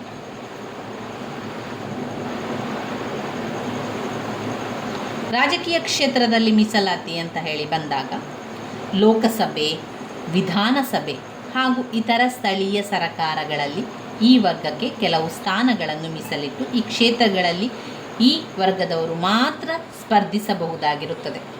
ಇಲ್ಲಿ ಇತರರು ಸ್ಪರ್ಧಿಸಲು ಅವಕಾಶವಿರುವುದಿಲ್ಲ. ಆದರೆ ಈ ವರ್ಗದವರು ಇತರ ಸಾಮಾನ್ಯ ಕ್ಷೇತ್ರದಲ್ಲಿಯೂ ಸಹ ಸ್ಪರ್ಧಿಸುವ ಹಕ್ಕನ್ನು ಪಡೆದಿರ್ತಾರೆ. ಇಲ್ಲಿ ವಿಶೇಷವಾದ ಅವರಿಗೆ ಮೀಸಲಾತಿಯನ್ನು ಕೊಟ್ಟಿರುವುದರಿಂದ ಅವರಿಗೆ ಇತರ ಕ್ಷೇತ್ರದಲ್ಲೂ ಕೂಡ ಸ್ಪರ್ಧಿಸ್ಬೋದು, ಹಾಗೆ ವಿಶೇಷ ಕ್ಷೇತ್ರದಲ್ಲೂ ಕೂಡ ಸ್ಪರ್ಧಿಸುವಂಥ ಅವಕಾಶ ಇದೆ. ಇಲ್ಲಿ ಉದಾಹರಣೆ, ಲೋಕಸಭೆಯಲ್ಲಿ 117 ಸ್ಥಾನಗಳನ್ನು ಮೀಸಲು ಮಾಡಲಾಗಿದೆ. ಇವುಗಳಲ್ಲಿ 78 ಸ್ಥಾನಗಳು ಹರಿಜನರಿಗೆ, ಅಂದರೆ ಪರಿಶಿಷ್ಟ ಜಾತಿಯವರಿಗೆ, ಮತ್ತು 39 ಕ್ಷೇತ್ರ ಉಂಟಲ್ಲ ಅದು ಗಿರಿಜನರಿಗೆ, ಪರಿಶಿಷ್ಟ ವರ್ಗದವರಿಗೆ ಮೀಸಲಿಡಲಾಗಿದೆ. ಇದೇ ರೀತಿ ಆಯಾ ರಾಜ್ಯಗಳ ವಿಧಾನಸಭೆ ಹಾಗೂ ಸ್ಥಳೀಯ ಸರಕಾರಗಳಲ್ಲೂ ಕೂಡ ಮೀಸಲಾಗಿದೆ.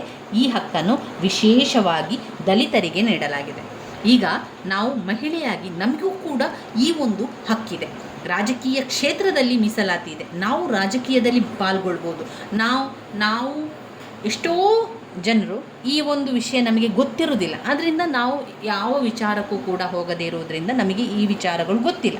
ಆದ್ದರಿಂದ ನಾನು ಹೇಳ್ತಾ ಇರುವಂಥದ್ದು, ಇಲ್ಲಿ ಪರಿಶಿಷ್ಟ ಜಾತಿ, ವರ್ಗ, ಮಹಿಳೆ, ಹಿಂದುಳಿದ ವರ್ಗ, ಧಾರ್ಮಿಕ ಅಲ್ಪಸಂಖ್ಯಾತರು, ಭಾಷಾ ಅಲ್ಪಸಂಖ್ಯಾತರು ಇವರಿಗೆಲ್ಲರಿಗೂ ಕೂಡ ಈ ಒಂದು ವಿಶೇಷ ಹಕ್ಕು ಇದೆ. ನಾವು ಮಹಿಳೆಯಾಗಿ ಮಹಿಳೆಗೂ ಕೂಡ ಈ ಒಂದು ಹಕ್ಕಿದೆ. ರಾಜಕೀಯ ಕ್ಷೇತ್ರದಲ್ಲಿ ಮೀಸಲಾತಿ ಇದೆ. ಅದರಿಂದ ನಾವು ರಾಜಕಾರಣಕ್ಕೆ ಇಳಿಬೇಕು. ಯಾರೆಲ್ಲ ಆಸಕ್ತರಿದ್ದೀರೋ ನೀವು ಕೂಡ ರಾಜಕೀಯ ಕ್ಷೇತ್ರದಲ್ಲಿ ಮೀಸಲಾತಿಯನ್ನು ಪಡ್ಕೊಳ್ಳಿ. ಇದು ಲೋಕಸಭೆ, ವಿಧಾನಸಭೆ, ಇತರ ಸ್ಥಳೀಯ ಸರ್ಕಾರಗಳು ಈ ವರ್ಗಕ್ಕೆ ಕೆಲವು ಸ್ಥಾನಗಳನ್ನು ಮೀಸಲಿಡ್ತಾರೆ. ಆ ಮೀಸಲಾತಿಯ ಮುಖಾಂತರ ನಾವು ಹೋಗಬೇಕು. ಈ ವರ್ಗದವರಿಗೆ ಈಗ ಯಾರೆಲ್ಲ ಹೇಳಿದ್ದಾರೆ, ಪರಿಶಿಷ್ಟ ವರ್ಗ, ಜಾತಿ, ಮಹಿಳೆ, ಹಿಂದುಳಿದ ವರ್ಗ, ಇವರೆಲ್ಲರಿಗೂ ಕೂಡ ಈ ಒಂದು ಕ್ಷೇತ್ರದಲ್ಲಿ ಸ್ಪರ್ಧಿಸುವಂತಹ ಹಕ್ಕು ಇದೆ. ಇನ್ನು 2ನೇ ಪಾಯಿಂಟ್ನಲ್ಲಿ ಸಾರ್ವಜನಿಕ ಹುದ್ದೆಗಳಲ್ಲಿ ಮೀಸಲಾತಿ. ಸಾರ್ವಜನಿಕವಾಗಿ ಯಾವುದಾದ್ರೂ ಹುದ್ದೆಗಳಿದ್ದರೆ ಅದರಲ್ಲಿ ನಮಗೆಲ್ಲರಿಗೂ ಕೂಡ ಮೀಸಲಾತಿ ಇದೆ. ಸಂವಿಧಾನದ 16ನೇ ವಿಧಿಯು ಯಾವುದೇ ತಾರತಮ್ಯವಿಲ್ಲದಂತೆ ಪ್ರತಿಯೊಬ್ಬರಿಗೂ ಕೂಡ ಮುಕ್ತ ಹಾಗೂ ಸಮಾನ ಅವಕಾಶವನ್ನು ನೀಡಬೇಕೆಂದು ಮೂಲಭೂತ ಹಕ್ಕಿನಲ್ಲಿ ತಿಳಿಸುತ್ತದೆ. ಅದಾಗಿ ಹಿಂದುಳಿದಂತಹ ಹಾಗೂ ತುಳಿತಕ್ಕೊಳಗಾಗಿರುವಂತಹ ದಲಿತರಿಗೆ ಸಾರ್ವಜನಿಕ ಹುದ್ದೆಗಳಲ್ಲಿ ಮೀಸಲಾತಿ ನೀಡಲು ಸಂವಿಧಾನಾತ್ಮಕವಾಗಿಯೇ ಅವಕಾಶ ಮಾಡಿಕೊಡಲಾಗಿದೆ. ಅದರಂತೆ ಪರಿಶಿಷ್ಟ ಜಾತಿಗೆ 15% ಭಾಗ, ಪರಿಶಿಷ್ಟ ವರ್ಗಕ್ಕೆ 3% ಭಾಗ ಮೀಸಲಾತಿಯನ್ನು ನೀಡಲಾಗ್ತದೆ. ಇನ್ನು 3ನೇ ಪಾಯಿಂಟ್, ಸಾರ್ವಜನಿಕ ಕ್ಷೇತ್ರಗಳಲ್ಲಿ ಪ್ರತಿಯೊಬ್ಬರಿಗೂ ಮುಕ್ತ ಅವಕಾಶ. ರಾಜಕೀಯ ಕ್ಷೇತ್ರದಲ್ಲಿ ಮೀಸಲಾತಿ, ಸಾರ್ವಜನಿಕ ಹುದ್ದೆಗಳಲ್ಲಿ ಮೀಸಲಾತಿ, ಸಾರ್ವಜನಿಕ ಕ್ಷೇತ್ರಗಳಲ್ಲಿ ಪ್ರತಿಯೊಬ್ಬರಿಗೂ ಮುಕ್ತ ಅವಕಾಶ. ಯಾವುದು ಸಾರ್ವಜನಿಕ ಕ್ಷೇತ್ರ? ಪೂಜಾ ಕಟ್ಟೆ ಇರ್ಬೋದು, ಕೆರೆ, ಕಟ್ಟೆ, ಬಾವಿ, ಹೋಟೆಲ್, ಯಾವುದೇ ಸ್ಥಳ ಇರ್ಬೋದು, ಅದು ಸಾರ್ವಜನಿಕ ಸ್ಥಳ ಆಗಿದ್ದರೆ ಅಲ್ಲಿ ಎಲ್ಲರಿಗೂ ಕೂಡ ತಾರತಮ್ಯ ಇಲ್ಲದೆ ಹೋಗುವಂತಹ ಹಕ್ಕು, ಪ್ರವೇಶ ಮಾಡುವಂತಹ ಹಕ್ಕು ಮೂಲಭೂತ ಹಕ್ಕುಗಳು ತಿಳಿಸ್ತದೆ. ಸಂವಿಧಾನದ 15ನೇ ವಿಧಿ ಇದರ ಬಗ್ಗೆ ತಿಳಿಸ್ತದೆ. ಇನ್ನು 4ನೇ ಪಾಯಿಂಟ್, ತಾರತಮ್ಯ ನಿಷೇಧ. ಯಾವುದೇ ವ್ಯಕ್ತಿಯನ್ನು ಜಾತಿ, ಲಿಂಗ, ಬಣ್ಣ, ವರ್ಣ, ಭಾಷೆ, ವಾಸಸ್ಥಳ ಇದರ ಕುರಿತಾಗಿ ತಾರತಮ್ಯ ಮಾಡುವಂತಿಲ್ಲ. 14ನೇ ವಿಧಿಯ ಮೂಲಕ ಮೂಲಭೂತ ಹಕ್ಕಿನಲ್ಲಿ ಅದನ್ನು ನೀಡಲಾಗಿದೆ. ಇನ್ನು ಅಸ್ಪೃಶ್ಯತೆಯ ನಿಷೇಧ. ಸಂವಿಧಾನದ 17ನೇ ವಿಧಿಯ ಪ್ರಕಾರ ಯಾವುದೇ ವ್ಯಕ್ತಿ ಜಾತಿಯನ್ನಾಧರಿಸಿಕೊಂಡು ಅಸ್ಪೃಶ್ಯತೆಯನ್ನು ಆಚರಿಸಿದ್ದಾದರೆ ಅದು ಶಿಕ್ಷಾರ್ಹ ಅಪರಾಧವನ್ನಾಗಿ ಮಾಡಲಾಗಿದೆ. ಇದು ಕೂಡ ಮೂಲಭೂತ ಹಕ್ಕಿನಲ್ಲಿ ದಲಿತರಿಗಿರುವಂಥ ವಿಶೇಷ ಹಕ್ಕು. ಇದಕ್ಕೆ ಕಾರಣ ಭಾರತೀಯ ಸಮಾಜದಲ್ಲಿ ಪುರಾತನ ಕಾಲದಿಂದಲೂ ಬೆಳೆದು ಬಂದಂತಹ ಅಸ್ಪೃಶ್ಯತೆ ಎಂಬ ಸಾಮಾಜಿಕ ಪಿಡುಗು. ಇದನ್ನು ಹೋಗಲಾಡಿಸಬೇಕು ಅಂತ ಹೇಳಿದರೆ ಈ ಅಸ್ಪೃಶ್ಯತೆಯನ್ನು ನಿಷೇಧ ಮಾಡಬೇಕು. ಇನ್ನು ಬರುವಂಥದ್ದು ಅಸ್ಪೃಶ್ಯತೆಯ ನಿವಾರಣೆ. ಅಸ್ಪೃಶ್ಯತೆಯ ನಿಷೇಧ. ಅಸ್ಪೃಶ್ಯತೆಯ ನಿವಾರಣೆಯಲ್ಲಿ ಅಸ್ಪೃಶ್ಯತೆಯನ್ನು ನಿವಾರಿಸುವುದಕ್ಕಾಗಿ ರಾಜ್ಯ ಮತ್ತು ಕೇಂದ್ರ ಸರ್ಕಾರಗಳೇನು ಮಾಡ್ತದೆ, ಅನೇಕ ವಿಧದಲ್ಲಿ ಪ್ರಯತ್ನವನ್ನು ಮಾಡ್ತಾ ಇದ್ದಾರೆ.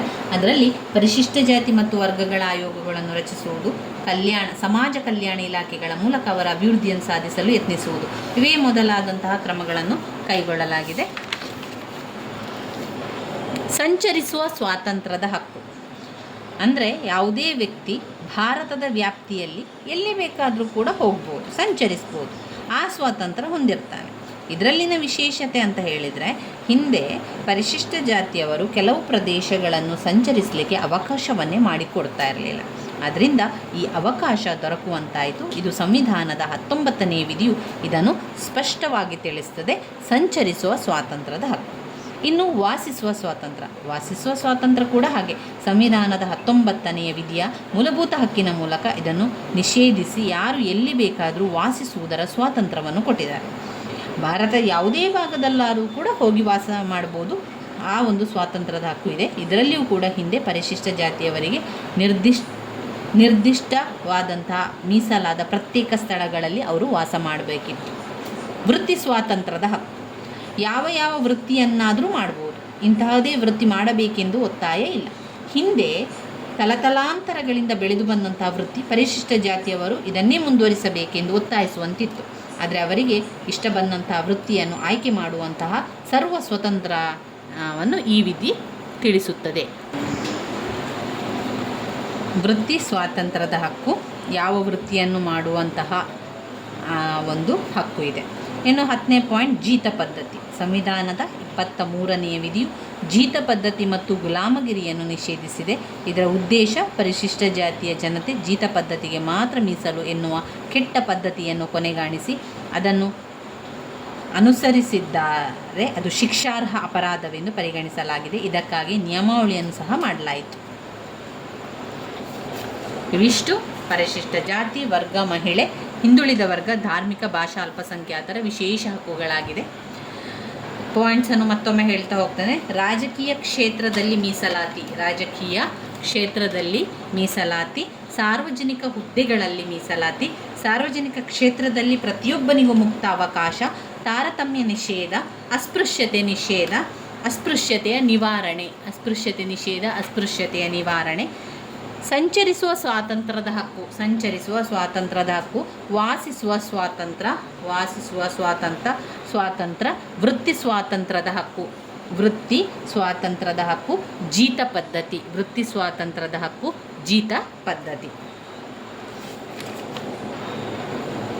ಇವಿಷ್ಟು ಅದರಲ್ಲಿ ಬರುವಂಥದ್ದು. ಇನ್ನು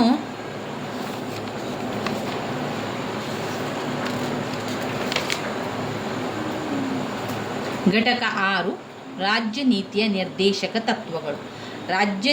ನಿರ್ದೇಶಕ ತತ್ವಗಳ ಮೌಲ್ಯಗಳು, ಮಿತಿಯನ್ನು ಚರ್ಚಿಸಿ ಅಂತ 10 ಅಂಕಕ್ಕೆ ಕೇಳಿದ್ದಾರೆ.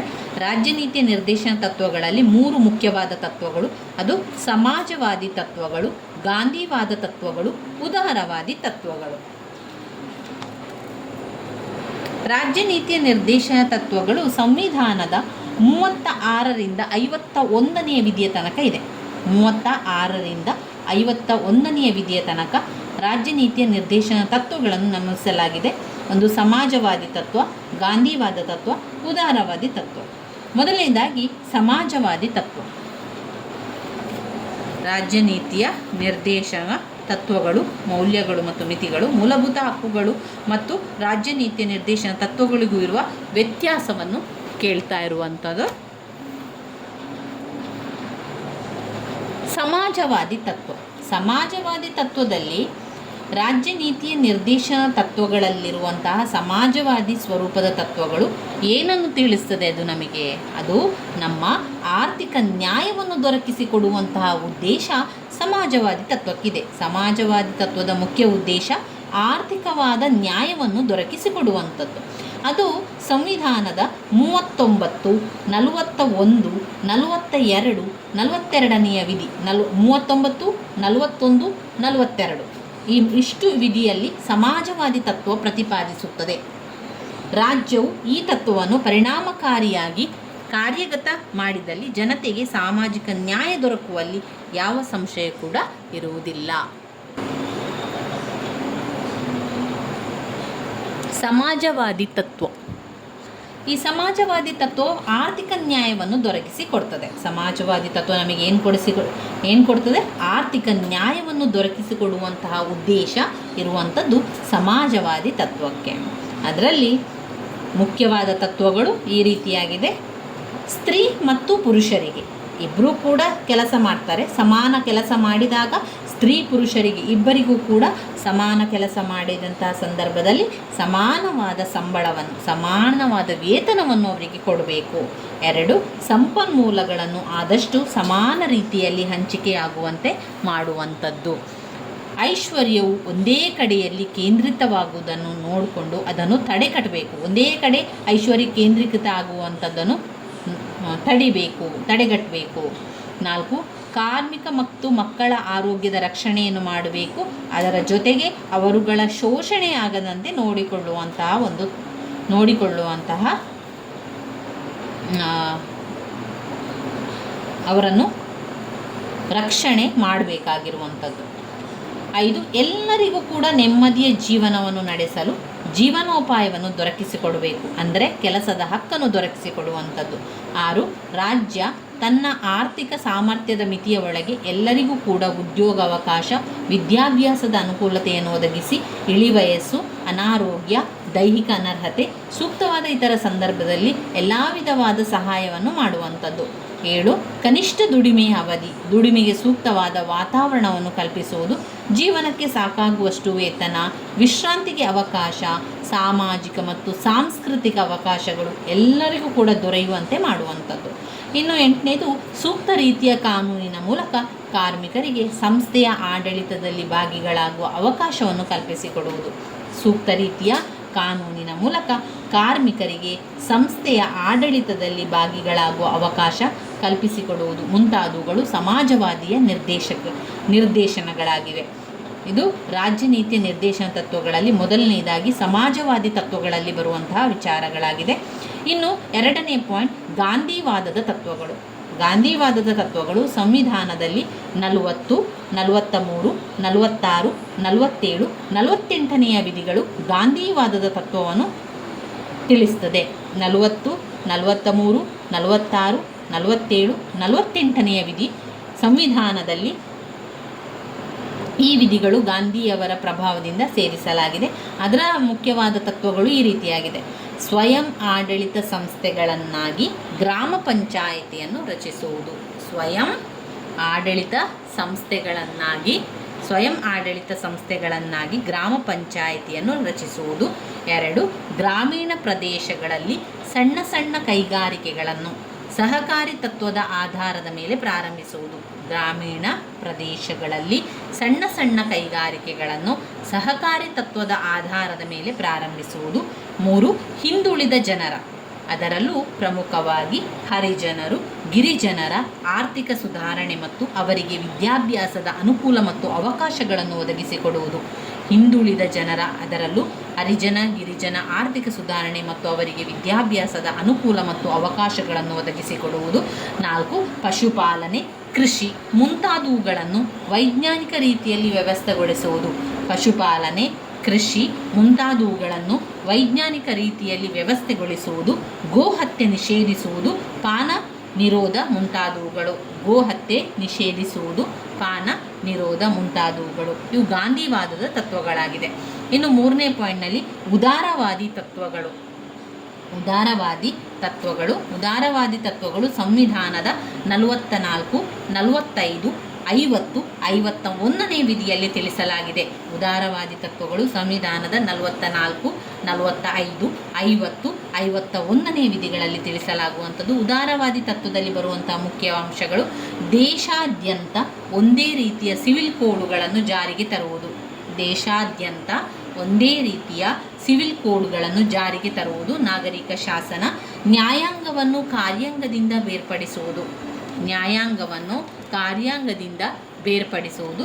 ಸಂವಿಧಾನ ಪ್ರಾರಂಭವಾದ 10 ವರ್ಷಗಳ ಅವಧಿಯಲ್ಲಿ 14 ವರ್ಷದ ವಯೋಮಿತಿಯೊಳಗಿನ ಎಲ್ಲ ಮಕ್ಕಳಿಗೂ ಉಚಿತ ಕಡ್ಡಾಯ ಪ್ರಾಥಮಿಕ ಶಿಕ್ಷಣವನ್ನು ದೊರಕಿಸಿಕೊಡುವುದು. ಸ್ಮಾರಕ ಮತ್ತು ಐತಿಹಾಸಿಕ ಸ್ಥಳಗಳನ್ನು ರಕ್ಷಿಸುವುದು. ಅಂತಾರಾಷ್ಟ್ರೀಯ ಶಾಂತಿ ಭದ್ರತೆ ಕಾಪಾಡಿ ವಿಶ್ವ ಕಾನೂನುಗಳನ್ನು ಗೌರವಿಸುವುದು. ಅಂತಾರಾಷ್ಟ್ರೀಯ ವಿವಾದಗಳನ್ನು ಶಾಂತಿಯುತವಾದ ಮಾರ್ಗಗಳ ಮೂಲಕ ಪರಿಹರಿಸಿಕೊಳ್ಳುವುದು. ಅಂತಾರಾಷ್ಟ್ರೀಯ ವಿವಾದಗಳನ್ನು ಶಾಂತಿಯುತವಾದ ಮಾರ್ಗಗಳ ಮೂಲಕ ಪರಿಹರಿಸಿಕೊಳ್ಳುವುದು. ಸಂವಿಧಾನದ 42ನೇ ತಿದ್ದುಪಡಿ ಕೆಲವು ಹೊಸ ನಿರ್ದೇಶನ ತತ್ವಗಳನ್ನು ಸೇರಿಸಿದೆ. 39A ವಿಧಿ ಬಡವರಿಗೆ ಉಚಿತ ಕಾನೂನಿನ ನೆರವು ನೀಡುವುದು. 43ನೇ ವಿಧಿಯು ಕೈಗಾರಿಕೆ ಮತ್ತು ಇತರ ಉದ್ಯಮಗಳಲ್ಲಿ ಕಾರ್ಮಿಕರಿಗೆ ಭಾಗಿಯಾಗಲು ಅವಕಾಶ ಕಲ್ಪಿಸುವುದು. 48ನೇ ವಿಧಿಯು ಪರಿಸರ ಸಂರಕ್ಷಣೆ, ವನ್ಯಜೀವಿಗಳ ಹಾಗೂ ಅರಣ್ಯಗಳ ರಕ್ಷಣೆಯನ್ನು ಮಾಡುವಂಥದ್ದು. ಇವಿಷ್ಟು ನಮ್ಮ ರಾಜ್ಯ ನೀತಿಯ ನಿರ್ದೇಶನ ತತ್ವದಲ್ಲಿ ಬರುವಂತಹ ವಿಚಾರಗಳಾಗಿದೆ. ಸಂವಿಧಾನ ರಾಜ್ಯ ನೀತಿಯ ನಿರ್ದೇಶನ ತತ್ವಗಳಾಗಿದೆ. ಅವುಗಳ ಮಿತಿಗಳನ್ನು ಈ ರೀತಿಯಾಗಿ ನೋಡುವ. ರಾಜ್ಯ ನೀತಿಯ ನಿರ್ದೇಶನ ತತ್ವಗಳ ಮಿತಿಗಳು ಯಾವುದೆಲ್ಲ ಮಿತಿಗಳಿದೆ?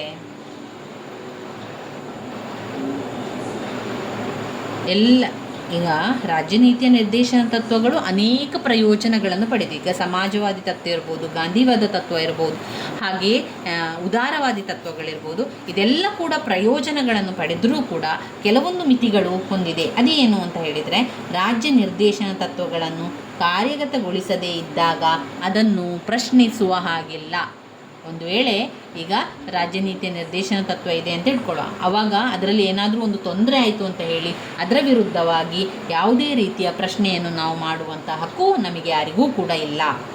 ರಾಜ್ಯ ನಿರ್ದೇಶನ ತತ್ವಗಳು ಎಲ್ಲಿಯಾದರೂ ಉಲ್ಲಂಘನೆಯಾದರೆ ಅದನ್ನೂ ಕೂಡ ನ್ಯಾಯಾಲಯಕ್ಕೆ ಹೋಗಿ ಪ್ರಶ್ನಿಸುವಂಥದ್ದು ಸಾಧ್ಯವಿಲ್ಲ. ರಾಜ್ಯನೀತಿ ನಿರ್ದೇಶನ ತತ್ವಗಳು ರಾಜ್ಯ ಹಾಗೂ ಕೇಂದ್ರ ಸರ್ಕಾರಗಳಿಗೆ ಒಂದು ರೀತಿಯ ನೈತಿಕ ನಿರ್ದೇಶನವಾಗಿದೆ.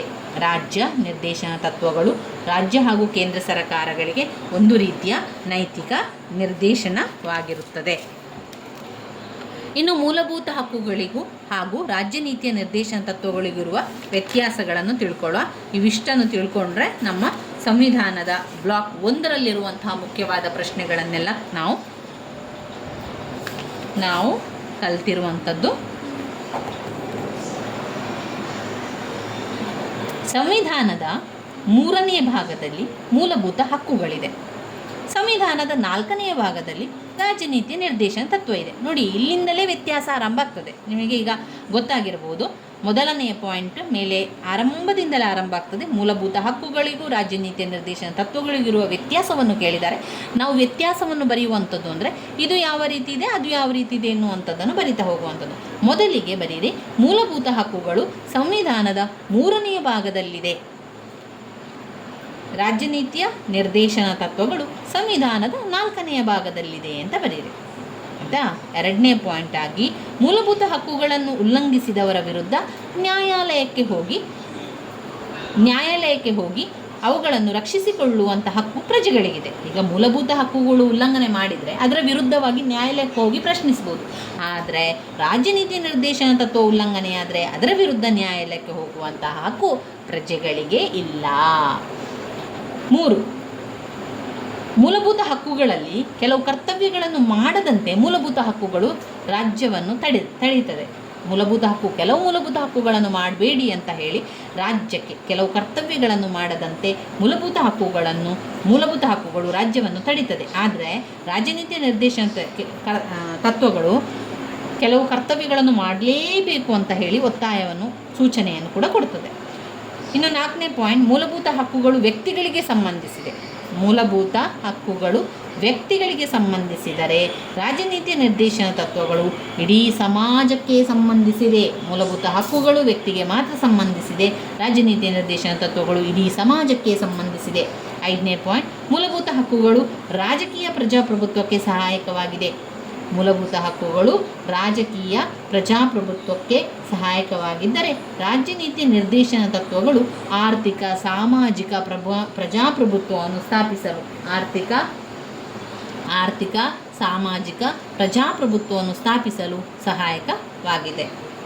ಮೂಲಭೂತ ಹಕ್ಕುಗಳು ರಾಜ್ಯಕ್ಕೆ ಆಜ್ಞೆ ನೀಡುವುದರ ಮೂಲಕ ಪ್ರಜಾಪ್ರಭುತ್ವ ವಿರೋಧ ಕೆಲಸಗಳನ್ನು ಮಾಡದಂತೆ ತಡೆಯುತ್ತದೆ. ಈಗ ಮೂಲಭೂತ ಹಕ್ಕುಗಳು ರಾಜ್ಯಕ್ಕೆ ಆಜ್ಞೆ ಮಾಡುತ್ತದೆ ಮತ್ತು ಸಮಾಜ ವಿರೋಧಿ ಕೆಲಸಗಳನ್ನು ಮಾಡಬಾರ್ದು ಅಂತ ಹೇಳಿ ಅದನ್ನು ತಡೆಗಟ್ಟುತ್ತದೆ. ಆದರೆ ರಾಜನೀತಿ ನಿರ್ದೇಶನ ತತ್ವಗಳು ರಾಜ್ಯಕ್ಕೆ ಸ್ಪಷ್ಟವಾಗಿ ಸೂಚನೆಯನ್ನು ಕೊಡುತ್ತದೆ. ದೇಶದ ಆರ್ಥಿಕ ಏಳಿಗೆಗೆ, ಸಾಮಾಜಿಕ ಪ್ರಗತಿಗೆ ಹೋರಾಡುವಂತೆ, ಆರ್ಥಿಕ ಪ್ರಗತಿಗೆ ಹಾಗೆ ಸಾಮಾಜಿಕ ಪ್ರಗತಿಗೆ ಹೋರಾಡುವಂತೆ ಆದೇಶವನ್ನು ನೀಡುತ್ತದೆ. ಪ್ರಜೆಗಳಿಗೆ ಮೂಲಭೂತ ಹಕ್ಕುಗಳ ಮೌಲ್ಯ ಅರಿಯಬೇಕಾದರೆ ಅವುಗಳನ್ನು ಅನುಭವಿಸಬೇಕಾದರೆ ಅದರ ಆರ್ಥಿಕ ಸಾಮಾಜಿಕ ಸ್ಥಿತಿಗಳು ಅಭಿವೃದ್ಧಿಗೊಳ್ಳಬೇಕು. ದೇಶದ ಅಭಿವೃದ್ಧಿಗೆ ಪೂರಕವಾಗಿರುವ ಈ ತತ್ವಗಳು ಮೂಲಭೂತ ಹಕ್ಕುಗಳ ನಡುವೆ ಘರ್ಷಣೆ ಮತ್ತು ಭಿನ್ನಾಭಿಪ್ರಾಯ ಉಂಟಾಗಬಾರದು. ಇವಿಷ್ಟು ಮೂಲಭೂತ ಹಕ್ಕು ಮತ್ತು ರಾಜ್ಯನೀತಿ ನಿರ್ದೇಶನ ತತ್ವದಲ್ಲಿರುವಂಥ ವ್ಯತ್ಯಾಸಗಳು. ಇವಿಷ್ಟಾದರೆ ಬ್ಲಾಕ್ 1 ಮುಗಿಯಿತು. ಇನ್ನು ಬರುವಂಥದ್ದು ಬ್ಲಾಕ್ 2. ಬ್ಲಾಕ್ 2ರಲ್ಲಿ ಬರುವಂಥ ಕೆಲವೊಂದಷ್ಟು ಪ್ರಶ್ನೆಗಳನ್ನು ಕೂಡ ನಾವು ಇದರಲ್ಲೇ ಜೊತೆಯಾಗಿ ತಿಳಿತಾ ಹೋಗುವ. ಆಗ ನಮಗೆ ಒಂದೇ ವಿಡಿಯೋದಲ್ಲಿ ಸಂಪೂರ್ಣ ಭಾರತ ಸಂವಿಧಾನವನ್ನು ತಿಳ್ಕೊಳ್ಳಿಕ್ಕೂ ಕೂಡ ತುಂಬಾ ಅನುಕೂಲ ಆಗ್ತದೆ. ಇದರಲ್ಲಿ ಮುಖ್ಯವಾದಂಥ ಮೊದಲನೆಯ ಪ್ರಶ್ನೆ ಲೋಕಸಭೆಯ ಅಧಿಕಾರ ಮತ್ತು ಕಾರ್ಯಗಳು. ಲೋಕಸಭೆಯ ಅಧಿಕಾರ ಮತ್ತು ಕಾರ್ಯಗಳನ್ನು ನಾವು ನೋಡಿದರೆ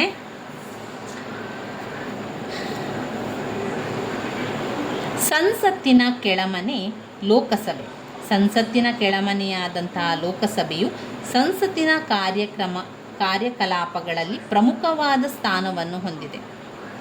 ಇದು ಜನರಿಂದ ನೇರವಾಗಿ ಚುನಾವಣೆಗೊಂಡಂತಹ ಸದಸ್ಯರಿಂದ ಕೂಡಿದ್ದು ಜನರ ಇಚ್ಛೆಯನ್ನು ಪ್ರತಿನಿಧಿಸುವುದರಿಂದ ಲೋಕಸಭೆಗೆ ಅಗ್ರಸ್ಥಾನ ದೊರೆಯುವುದು ಸ್ವಾಭಾವಿಕವಾಗಿದೆ.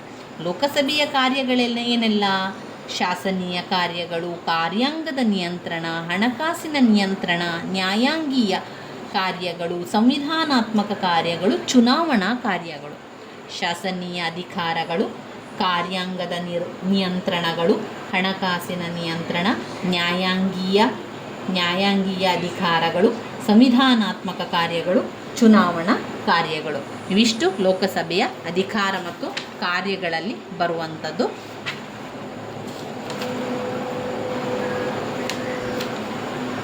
ಶಾಸನೀಯ ಅಧಿಕಾರ ಅಂದರೆ ಏನು? ಶಾಸನೀಯ ಅಧಿಕಾರ ಅಂತ ಹೇಳಿದರೆ ಕಾನೂನುಗಳನ್ನು ರಚಿಸುವಂಥದ್ದು ಲೋಕಸಭೆಯ ಪ್ರಮುಖ ಕಾರ್ಯ ಆಗಿರುತ್ತದೆ. ಲೋಕಸಭೆ ಕೇಂದ್ರ ಪಟ್ಟಿ ಮತ್ತು ಸಮವರ್ತಿ ಪಟ್ಟಿಯಲ್ಲಿರುವಂಥ ಯಾವುದೇ ವಿಷಯದ ಮೇಲೆ ಶಾಸನವನ್ನು ರಚಿಸ್ತಾನೆ ಹೋಗ್ಬೋದು. ಕೆಲವು ವಿಶೇಷ ಸಂದರ್ಭದಲ್ಲಿ ಏನು ಮಾಡ್ತದೆ ಅಂತ ಹೇಳಿದರೆ ರಾಜ್ಯ ಪಟ್ಟಿಯಲ್ಲಿರುವ ವಿಷಯಗಳ ಮೇಲೂ ಅದು ಶಾಸನವನ್ನು ರಚಿಸ್ತದೆ. ಮಸೂದೆ ಶಾಸನವಾಗಬೇಕಾದರೆ ಸಂಸತ್ತಿನ ಎರಡೂ ಸದನಗಳಿಂದಲೂ ಅಂಗೀಕೃತವಾಗಬೇಕು. ಎರಡೂ ಸದನಗಳ ಮಧ್ಯೆ ಸಾಮಾನ್ಯ ಮಸೂದೆಯ ಬಗ್ಗೆ ತೀವ್ರ ಭಿನ್ನಾಭಿಪ್ರಾಯ ಉಂಟಾದಾಗ ಉಭಯ ಸದನಗಳು ಅಂದರೆ ಎರಡೂ ಸದನಗಳ ಜಂಟಿ ಅಧಿವೇಶನದಲ್ಲಿ ಅದನ್ನು ಬಗೆಹರಿಸಲಾಗ್ತದೆ. ಲೋಕಸಭೆಯು ಹೊಸ ಶಾಸನಗಳನ್ನು ರಚಿಸುವುದು, ಪ್ರಸ್ತುತ ಶಾಸನಗಳಿಗೆ ತಿದ್ದುಪಡಿ ಮಾಡುವುದು, ಹಳೆಯ ಶಾಸನಗಳನ್ನು ರದ್ದುಪಡಿಸುವುದು ಮುಂತಾದ ಕಾರ್ಯಗಳು ನಿರ್ವಹಿಸುತ್ತದೆ.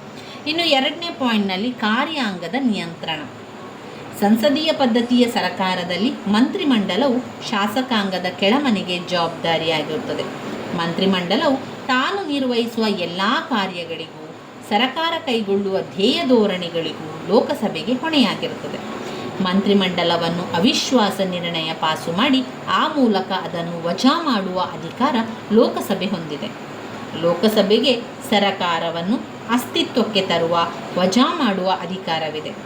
ಸರಕಾರವನ್ನು ನಿಯಂತ್ರಿಸಲು ಲೋಕಸಭೆಯು ಪ್ರಶ್ನೆ, ಉಪಪ್ರಶ್ನೆ, ಮಸೂದೆಯ ಮೇಲಿನ ಚರ್ಚೆ, ನಿಲುವಳಿ ಸೂಚನೆ, ಮುಂಗಡ ಪತ್ರದ ಮೇಲಿನ ಚರ್ಚೆ, ಕಮಿಟಿಗಳು ಮುಂತಾದ ತಂತ್ರಗಳನ್ನು ಬಳಸುತ್ತದೆ. ಮಂತ್ರಿಮಂಡಲವು ಲೋಕಸಭೆಯ ವಿಶ್ವಾಸ ಕಳೆದುಕೊಂಡಾಗ ಅದು ರಾಜೀನಾಮೆ ನೀಡಬೇಕಾಗುತ್ತದೆ.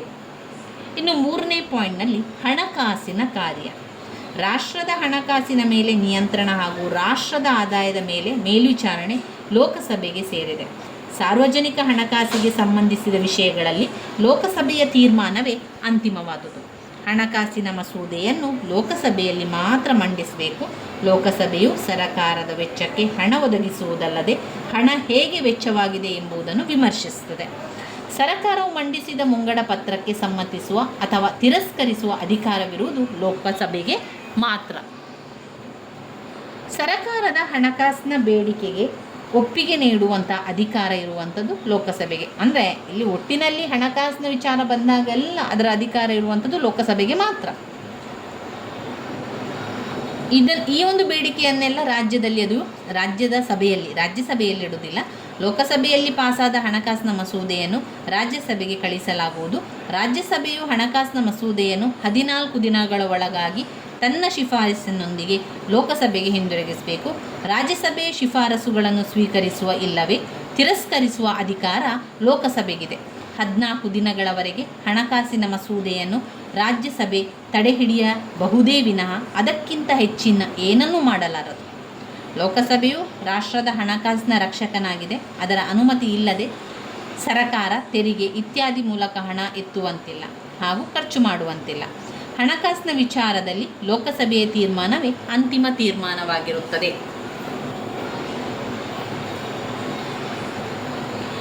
4ನೇ ಪಾಯಿಂಟ್ನಲ್ಲಿ ನ್ಯಾಯಾಂಗೀಯ ಅಧಿಕಾರಗಳು. ಲೋಕಸಭೆಯು ಕೆಲವು ನ್ಯಾಯಾಂಗೀಯ ಕಾರ್ಯಗಳನ್ನು ಕೂಡ ನಿರ್ವಹಿಸುತ್ತದೆ. ಏನು ಮಾಡ್ತದೆ ಅದು? ಸುಪ್ರೀಂ ಕೋರ್ಟ್, ಹೈಕೋರ್ಟ್ ನ್ಯಾಯಾಧೀಶರುಗಳನ್ನು ವಜಾ ಮಾಡುವಂಥ ಅಧಿಕಾರ ಲೋಕಸಭೆಗಿದೆ. ಅಂದರೆ ವಜಾ ಮಾಡುವಂಥದ್ದು ಅಂದರೆ ಕೆಲಸದಿಂದ ತೆಗೆದುಹಾಕುವಂಥ ಅಧಿಕಾರ. ಮುಖ್ಯ ಚುನಾವಣಾಧಿಕಾರಿ, ಕಂಟ್ರೋಲರ್, ಆಡಿಟರ್ ಜನರಲ್ ಅವರನ್ನು ವಜಾ ಮಾಡುವಲ್ಲಿ ಕೂಡ ಲೋಕಸಭೆ ಇದೆ. ಇನ್ನು 5 ಸಂವಿಧಾನಾತ್ಮಕ ಕಾರ್ಯಗಳು. ಸಂವಿಧಾನ ತಿದ್ದುಪಡಿ ಮಾಡುವ ಅಧಿಕಾರ ಲೋಕಸಭೆ ಮತ್ತು ರಾಜ್ಯಸಭೆಗೆ ಎರಡಕ್ಕೂ ಕೂಡ ಇದೆ. ಲೋಕಸಭೆಗೆ ಮಾತ್ರ ಅಲ್ಲ, ರಾಜ್ಯಸಭೆಗೂ ಕೂಡ ಸಂವಿಧಾನವನ್ನು ತಿದ್ದುಪಡಿ ಮಾಡುವಂಥ ಅಧಿಕಾರ ಇದೆ. ಸಂವಿಧಾನ ತಿದ್ದುಪಡಿ ಮಸೂದೆಯನ್ನು ಯಾವ ಸದನದಲ್ಲಿ ಆದರೂ ಕೂಡ ಅದನ್ನು ಮಂಡಿಸ್ಬೋದು. ಸಂವಿಧಾನ ತಿದ್ದುಪಡಿ ಮಸೂದೆಯು ಸಂಸತ್ತಿನ ಉಭಯ ಸದನಗಳಿಂದ ಅದು ಪಾಸಾಗಬೇಕು, ಆಗ ಮಾತ್ರ ಮಾಡಲಿಕ್ಕಾಗುವಂಥದ್ದು. ಇನ್ನು ಚುನಾವಣಾ ಕಾರ್ಯಗಳು. ರಾಷ್ಟ್ರಪತಿ ಮತ್ತು ಉಪರಾಷ್ಟ್ರಪತಿಯವರ ಚುನಾವಣೆಯಲ್ಲಿ ಲೋಕಸಭೆಯ ಸದಸ್ಯರು ಭಾಗವಹಿಸ್ತಾರೆ. ಲೋಕಸಭೆಯು ಸಭೆಯ ಅಧ್ಯಕ್ಷತೆ ವಹಿಸಲು ಸ್ಪೀಕರ್ ಮತ್ತು ಡೆಪ್ಯೂಟಿ ಸ್ಪೀಕರನ್ನು ಆಯ್ಕೆ ಮಾಡಿಕೊಳ್ಳುವಂಥದ್ದು. ರಾಷ್ಟ್ರಪತಿಯು ಘೋಷಿಸಿದ ನಾನಾ ರೀತಿಯ ತುರ್ತು ಪರಿಸ್ಥಿತಿ ಮುಂದುವರಿಕೆಗೆ ಲೋಕಸಭೆಯು ಸಮ್ಮತಿ ಅಗತ್ಯ. ಸಭೆ ಕಾರ್ಯಕಲಾಪಗಳಿಗೆ ಸಂಬಂಧಿಸಿದ ನಿಯಮಗಳನ್ನು ಮಾಡುವ ಅಧಿಕಾರ ಲೋಕಸಭೆಗಿದೆ. ಸಾರ್ವಜನಿಕರ ಕುಂದುಕೊರತೆಗಳನ್ನು ನಿವಾರಿಸಲು ಲೋಕಸಭಾ ಸದಸ್ಯರು ಸರಕಾರದ ಗಮನವನ್ನು ಸೆಳೆಯುತ್ತಾರೆ. ಲೋಕಸಭೆಗೆ ಹೆಚ್ಚಿನ ಸ್ಥಾನ ಸಂವಿಧಾನ ಒದಗಿಸಿಕೊಟ್ಟಿದ್ದು ರಾಷ್ಟ್ರ ನಿರ್ಮಾಣ ಕಾರ್ಯದಲ್ಲಿ ಲೋಕಸಭೆಯ ಪಾತ್ರ ತುಂಬನೇ ಗಣನೀಯವಾಗಿರುತ್ತದೆ. ಇಲ್ಲಿ ರಾಷ್ಟ್ರಪತಿ ಮತ್ತು ಉಪರಾಷ್ಟ್ರಪತಿ ಇವರ ಚುನಾವಣೆಯಲ್ಲಿ ಲೋಕಸಭೆಯ ಸದಸ್ಯರು ಭಾಗವಹಿಸುವಂಥದ್ದು. ಲೋಕಸಭೆಯು ಸಭೆಯ ಅಧ್ಯಕ್ಷತೆ ವಹಿಸಲು ಸ್ಪೀಕರ್ ಮತ್ತು ಡೆಪ್ಯೂಟಿ ಸ್ಪೀಕರನ್ನು ಆಯ್ಕೆ ಮಾಡಿಕೊಳ್ಳುವಂಥದ್ದು. ಲೋಕಸಭೆಗೆ ಸರಕಾರವನ್ನು ಅಸ್ತಿತ್ವಕ್ಕೆ ತರುವ ಹಾಗೂ ವಜಾ ಮಾಡುವ ಅಧಿಕಾರ ಇದೆ. ಸರಕಾರವನ್ನು ನಿಯಂತ್ರಿಸಲು ಲೋಕಸಭೆಯು ಪ್ರಶ್ನೆ, ಉಪಪ್ರಶ್ನೆ, ಮಸೂದೆಯ ಮೇಲಿನ ಚರ್ಚೆ, ನಿಲುವಳಿ ಸೂಚನೆ, ಮುಂಗಡ ಪತ್ರದ ಚರ್ಚೆ, ಕಮಿಟಿಗಳು ಮುಂತಾದ ತಂತ್ರಗಳನ್ನು ಬಳಸುತ್ತದೆ. ಮಂತ್ರಿಮಂಡಲವು ಲೋಕಸಭೆಯ ವಿಶ್ವಾಸ ಕಳೆದುಕೊಂಡಾಗ ಅದು ರಾಜೀನಾಮೆ ನೀಡಬೇಕಾಗುತ್ತದೆ. ಇನ್ನು ಬರುವಂಥದ್ದು ರಾಜ್ಯಸಭೆಯ ರಚನೆ ಮತ್ತು ಸಂಘಟನೆ. ರಾಜ್ಯಸಭೆಯು ಭಾರತ ಸಂಸತ್ತಿನ ಮೇಲ್ಮನೆಯಾಗಿದೆ. ರಾಜ್ಯಸಭೆಯ ಗರಿಷ್ಠ ಸದಸ್ಯರ ಸಂಖ್ಯೆ 250ಕ್ಕಿಂತ ಹೆಚ್ಚಿರಬಾರದು. 238 ಸದಸ್ಯರು ರಾಜ್ಯ ಮತ್ತು ಕೇಂದ್ರಾಡಳಿತ ಪ್ರದೇಶಗಳನ್ನು ಪ್ರತಿನಿಧಿಸುತ್ತಾರೆ. ಇದರಲ್ಲಿ 12 ಜನ ಸದಸ್ಯರು ಈ 12 ಸದಸ್ಯರು ರಾಷ್ಟ್ರಪತಿ ನಾಮಕರಣ ಮಾಡುವಂಥದ್ದು. 12 ಸದಸ್ಯರನ್ನು ಯಾರು ಆಯ್ಕೆ ಮಾಡ್ತಾರೆ? ರಾಷ್ಟ್ರಪತಿಯವರು. ಈ ರಾಜ್ಯಸಭೆಯು 245 ಸದಸ್ಯರನ್ನು ಹೊಂದಿದೆ. 229 ಸದಸ್ಯರು ರಾಜ್ಯಗಳನ್ನು ಪ್ರತಿನಿಧಿಸಿದರೆ 4 ಸದಸ್ಯರು ಕೇಂದ್ರಾಡಳಿತ ಪ್ರದೇಶಗಳನ್ನು ಪ್ರತಿನಿಧಿಸುತ್ತದೆ. 12 ಸದಸ್ಯರನ್ನು ರಾಷ್ಟ್ರಪತಿ ನಾಮಕರಣ ಮಾಡ್ತಾರೆ. ವಿವಿಧ ರಾಜ್ಯಗಳಿಗೆ ಗೊತ್ತುಪಡಿಸಲಾಗಿರುವ ಸದಸ್ಯರ ಸಂಖ್ಯೆಯು ಅವುಗಳ ಜನಸಂಖ್ಯೆಗೆ ಅನುಗುಣವಾಗಿರುತ್ತದೆ. ಇದರಿಂದಾಗಿ ರಾಜ್ಯಗಳಿಗೆ ರಾಜ್ಯಸಭೆಯಲ್ಲಿ ಸಮಾನ ಪ್ರಾತಿನಿಧ್ಯವಿಲ್ಲ. ಇದರ ಅರ್ಹತೆಗಳು: ರಾಜ್ಯಸಭೆಯ ಸದಸ್ಯನಾಗಬೇಕು ಅಂತಾದರೆ ಭಾರತದ ಪ್ರಜೆಯಾಗಿರಬೇಕು, 30 ವರ್ಷ ವಯಸ್ಸಾಗಿರಬೇಕು, ಸಂಸತ್ತು ಗೊತ್ತುಪಡಿಸಿದ ಇತರ ಅರ್ಹತೆಗಳನ್ನು ಅವರು ಹೊಂದಿರಬೇಕು. 1951ರ ಪ್ರಜಾಪ್ರತಿನಿಧಿ ಕಾಯ್ದೆಯ ಪ್ರಕಾರ ಸಂಬಂಧಕ ರಾಜ್ಯದ ಲೋಕಸಭಾ ಕ್ಷೇತ್ರದ ಮತದಾರರಾಗಿರಬೇಕು. ಲೋಕಸಭೆಯ ಸದಸ್ಯರಿಗೆ ಗೊತ್ತುಪಡಿಸಿದ ಅನರ್ಹತೆಗಳು ರಾಜ್ಯಸಭೆಯ ಸದಸ್ಯರಿಗೂ ಅನ್ವಯವಾಗುತ್ತದೆ. ಇನ್ನು ಚುನಾವಣೆಯ ವಿಧಾನಗಳು ಯಾವ ರೀತಿ ಬರ್ತದೆ? ಚುನಾವಣೆಯ ವಿಧಾನಗಳು: ರಾಜ್ಯಸಭೆಯ ಸದಸ್ಯರನ್ನು ರಾಜ್ಯ ವಿಧಾನಸಭೆಯ ಸದಸ್ಯರು ಚುನಾಯಿಸುತ್ತಾರೆ. ರಾಜ್ಯಸಭೆಯಲ್ಲಿ ರಾಜ್ಯಗಳ ಪ್ರಾತಿನಿಧ್ಯ ಆಯಾ ರಾಜ್ಯಗಳ ಜನಸಂಖ್ಯೆಗೆ ಅನುಗುಣವಾಗಿರುವುದರಿಂದ ರಾಜ್ಯದಿಂದ ರಾಜ್ಯಕ್ಕೆ ಅದು ಭಿನ್ನವಾಗಿರುತ್ತದೆ. ಕೇಂದ್ರಾಡಳಿತ ಪ್ರದೇಶಗಳ ಪ್ರತಿನಿಧಿಗಳನ್ನು ಸಂಸತ್ತು ಸೂಚಿಸಿದ ರೀತಿಯಲ್ಲಿ ಚುನಾಯಿಸಲಾಗುವುದು. 7 ಕೇಂದ್ರಾಡಳಿತ ಪ್ರದೇಶಗಳ ಪೈಕಿ 2 ಕೇಂದ್ರಾಡಳಿತ ಪ್ರದೇಶಗಳಿಗೆ ಮಾತ್ರ ರಾಜ್ಯಸಭೆಯಲ್ಲಿ ಪ್ರಾತಿನಿಧ್ಯ ಕೊಡಲಾಗಿದೆ.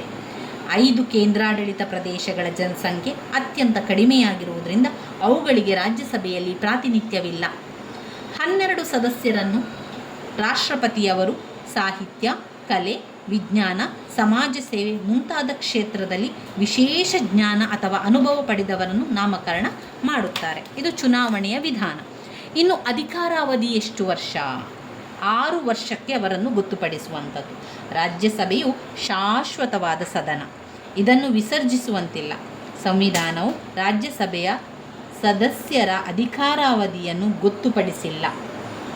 ಅವರ ಅವಧಿಯನ್ನು ನಿರ್ಧರಿಸುವ ಅಧಿಕಾರವನ್ನು ಸಂಸತ್ತು ಹೊಂದಿದೆ. ಆ ಪ್ರಕಾರ ಸಂಸತ್ತು 1951ರ ಜನತಾ ಪ್ರಾತಿನಿಧ್ಯ ಕಾಯ್ದೆಯ ಮೂಲಕ ರಾಜ್ಯಸಭೆಯ ಸದಸ್ಯರ ಅವಧಿಯನ್ನು 6 ವರ್ಷಕ್ಕೆ ಗೊತ್ತುಪಡಿಸಿದೆ. ಹೀಗಾಗಿ ರಾಜ್ಯಸಭೆಗೆ ಚುನಾಯಿತರಾದ ಸದಸ್ಯರು 6 ವರ್ಷಗಳವರೆಗೆ ಸದಸ್ಯರಾಗಿಯೇ ಇರುತ್ತಾರೆ. 1/3 2 ವರ್ಷಕ್ಕೊಮ್ಮೆ ನಿವೃತ್ತರಾಗ್ತಾರೆ. ಅವರ ಸ್ಥಾನಗಳಿಗೆ 1/3 ಸದಸ್ಯರು ಆಯ್ಕೆ ಕೂಡ ಆಗ್ತಾರೆ. ಇನ್ನು ಅಧ್ಯಕ್ಷರ ಅಧಿಕಾರಗಳು ಯಾವ ರೀತಿ ಇದೆ? ಭಾರತದ ಉಪರಾಷ್ಟ್ರಪತಿಯು ರಾಜ್ಯಸಭೆಯ ಪದನಿಮಿತ್ತ ಅಧ್ಯಕ್ಷರಾಗಿರುತ್ತಾರೆ. ಆದರೆ ಅವರು ರಾಜ್ಯಸಭೆಯ ಸದಸ್ಯರಾಗಿರುವುದಿಲ್ಲ.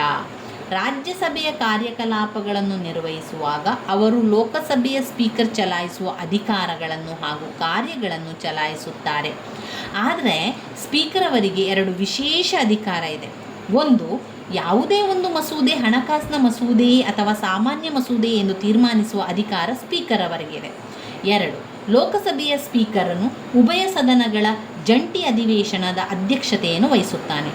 ಈ 2 ಅಧಿಕಾರಿಗಳು ರಾಜ್ಯಸಭೆಯ ಅಧ್ಯಕ್ಷರಿಗಿಲ್ಲ. ಸ್ಪೀಕರಿಗಿರುವಂತೆ ರಾಜ್ಯಸಭೆಯ ಅಧ್ಯಕ್ಷರಿಗೆ ನಿರ್ಣಾಯಕ ಮತ ಚಲಾಯಿಸುವ ಅಧಿಕಾರವಿದೆ. ರಾಜ್ಯಸಭೆಯ ಅಧಿಕಾರ ಮತ್ತು ಕಾರ್ಯಗಳು.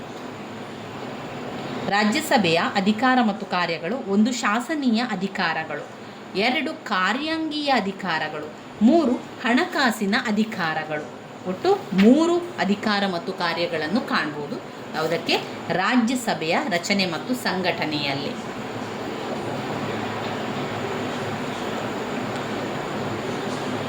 ಶಾಸನೀಯ ಅಧಿಕಾರಗಳು, ಕಾರ್ಯಾಂಗೀಯ ಅಧಿಕಾರ, ಹಣಕಾಸಿನ ಅಧಿಕಾರ. ಶಾಸನೀಯ ಅಧಿಕಾರ ಅಂತ ಬಂದಾಗ ಇಲ್ಲಿ ಸಾಮಾನ್ಯ ಮಸೂದೆಯನ್ನು ಯಾವುದೇ ಸದನದಲ್ಲಿ ಕೂಡ ಮಂಡಿಸಬಹುದು. ಉಭಯ ಸದನಗಳು ಒಪ್ಪಿದ ನಂತರವೇ ಮಸೂದೆ ಶಾಸನ ಆಗ್ತದೆ. ಲೋಕಸಭೆಯಿಂದ ಬಂದ ಮಸೂದೆಗೆ ರಾಜ್ಯಸಭೆ ತಿದ್ದುಪಡಿಗಳನ್ನು ಸೂಚಿಸಬಹುದು ಅಥವಾ ತಿರಸ್ಕರಿಸಬಹುದು. ರಾಜ್ಯಸಭೆಯ ಮಸೂದೆಯನ್ನು ತಾನು ಇಚ್ಛಿಸಿದಲ್ಲಿ 6 ತಿಂಗಳವರೆಗೆ ಅದನ್ನು ತಡೆಹಿಡಿಯಬಹುದು. ಕಾರ್ಯಾಂಗೀಯ ಅಧಿಕಾರ: ರಾಜ್ಯಸಭೆಗೆ ಮಂತ್ರಿಮಂಡಲದಲ್ಲಿ ಅವಿಶ್ವಾಸ ವ್ಯಕ್ತಪಡಿಸಿ ಅದನ್ನು ವಜಾ ಮಾಡುವ ಅಧಿಕಾರ ಇಲ್ಲ. ರಾಜ್ಯಸಭೆಗೆ ಸೀಮಿತ ಕಾರ್ಯಾಂಗೀಯ ಅಧಿಕಾರ ಇದೆ. ಮಂತ್ರಿಮಂಡಲವು ಲೋಕಸಭೆಗೆ ಮಾತ್ರ ಸಾಮೂಹಿಕ ಜವಾಬ್ದಾರಿಯಾಗಿರುತ್ತದೆ. ಮಂತ್ರಿಮಂಡಲವು ಲೋಕಸಭೆಯ ವಿಶ್ವಾಸವನ್ನು ಹೊಂದಿರುವವರೆಗೂ ಅಧಿಕಾರದಲ್ಲಿರುತ್ತದೆ. ಆದರೂ ರಾಜ್ಯಸಭೆಯು ಸರ್ಕಾರದ ನೀತಿಯನ್ನು ಚರ್ಚಿಸಬಹುದು. ಮಂತ್ರಿಗಳಿಂದ ಪ್ರಶ್ನೆಯ ಮೂಲಕ ತಮಗೆ ಬೇಕಾದ ಮಾಹಿತಿಯನ್ನು ಪಡೆಯುವ ಅಧಿಕಾರ ಇದೆ. ಹಣಕಾಸಿನ ಅಧಿಕಾರ: ಹಣಕಾಸಿನ ವಿಚಾರದಲ್ಲಿ ರಾಜ್ಯಸಭೆಗೆ ಲೋಕಸಭೆಗಿಂತಲೂ ಕಡಿಮೆ ಅಧಿಕಾರ ಇದೆ. ಹಣಕಾಸಿನ ಮಸೂದೆಯನ್ನು ಲೋಕಸಭೆಯಲ್ಲಿ ಮಂಡಿಸಬೇಕು, ರಾಜ್ಯಸಭೆಯಲ್ಲಿ ಮಂಡಿಸುವಂತಿಲ್ಲ. ರಾಜ್ಯಸಭೆಗೆ ಆ ಅಧಿಕಾರವಿಲ್ಲ. ಹಣಕಾಸಿನ ಮಸೂದೆ ಲೋಕಸಭೆಯಲ್ಲಿ ಪಾಸಾದ ನಂತರ ರಾಜ್ಯಸಭೆಗೆ ಕಳಿಸಲಾಗುವುದು. ರಾಜ್ಯಸಭೆಯು 14 ದಿನಗಳ ಒಳಗಾಗಿ ತನ್ನ ಅನುಮೋದನೆ ಅಥವಾ ತಿದ್ದುಪಡಿಗಳೊಡನೆ ಲೋಕಸಭೆಗೆ ಕಳುಹಿಸಬೇಕು. ರಾಜ್ಯಸಭೆ ಸೂಚಿಸಿದ ತಿದ್ದುಪಡಿಗಳನ್ನು ಲೋಕಸಭೆ ಒಪ್ಪಬಹುದು, ಇಲ್ಲವೇ ತಿರಸ್ಕರಿಸಬಹುದು. 14ನೇ ದಿನಗಳ ಒಳಗಾಗಿ ರಾಜ್ಯಸಭೆ ಮಸೂದೆಯನ್ನು ಲೋಕಸಭೆಗೆ ಹಿಂದಿರುಗಿಸದಿದ್ದಲ್ಲಿ ಆ ಮಸೂದೆಯನ್ನು ಲೋಕಸಭೆಯು 2 ಸದನಗಳಿಂದ ಒಪ್ಪಿಗೆ ಪಡೆದಿದೆ ಎಂದು ಪರಿಗಣಿಸುತ್ತದೆ. ರಾಜ್ಯಸಭೆಯು ಹಣಕಾಸಿನ ಮಸೂದೆಯನ್ನು ಕೇವಲ 14 ದಿನಗಳವರೆಗೆ ತಡೆಹಿಡಿಯಬಹುದು. ಇವಿಷ್ಟು ವಿಚಾರ ಅದರಲ್ಲೇ ಆಯಿತು. ಇನ್ನು ನಾವು ಓದಬೇಕಾಗಿರುವಂಥದ್ದು ಭಾರತದ ರಾಷ್ಟ್ರಾಧ್ಯಕ್ಷರು ಅಂದರೆ ರಾಷ್ಟ್ರಪತಿಯವರ ಅಧಿಕಾರ ಕಾರ್ಯಗಳು, ಅಧಿಕಾರ ಕಾರ್ಯ, ಆಮೇಲೆ ರಾಷ್ಟ್ರಾಧ್ಯಕ್ಷರ ಅಧಿಕಾರ ಕಾರ್ಯಗಳನ್ನು ಕೂಡ ನಾವು ಇದರಲ್ಲಿ ಓದಬೇಕು. ನಾವು ಈಗಾಗಲೇ ನಮ್ಮ ಹಳೆಯ ವಿಡಿಯೋವನ್ನು ನೀವು ನೋಡಿದರೆ ಅದರಲ್ಲಿ ನಿಮಗೆ ಗೊತ್ತಾಗ್ತದೆ. ರಾಷ್ಟ್ರಪತಿಯವರ ಅಥವಾ ರಾಷ್ಟ್ರಾಧ್ಯಕ್ಷರ ಅಧಿಕಾರ ಕಾರ್ಯಗಳನ್ನು ತಿಳಿಸಿ ಅಂತ ಪ್ರತ್ಯೇಕವಾಗಿ ವಿಡಿಯೋವನ್ನು ಮಾಡಿದ್ದೇನೆ. ಕೇವಲ ರಾಷ್ಟ್ರಪತಿಯವರ ಅಧಿಕಾರ ಕಾರ್ಯಗಳು ಮಾತ್ರ ವಿಡಿಯೋಗಳನ್ನು ಮಾಡಿದ್ದೇನೆ. ಅದು ಪ್ಲೇ ಲಿಸ್ಟಲ್ಲಿದೆ.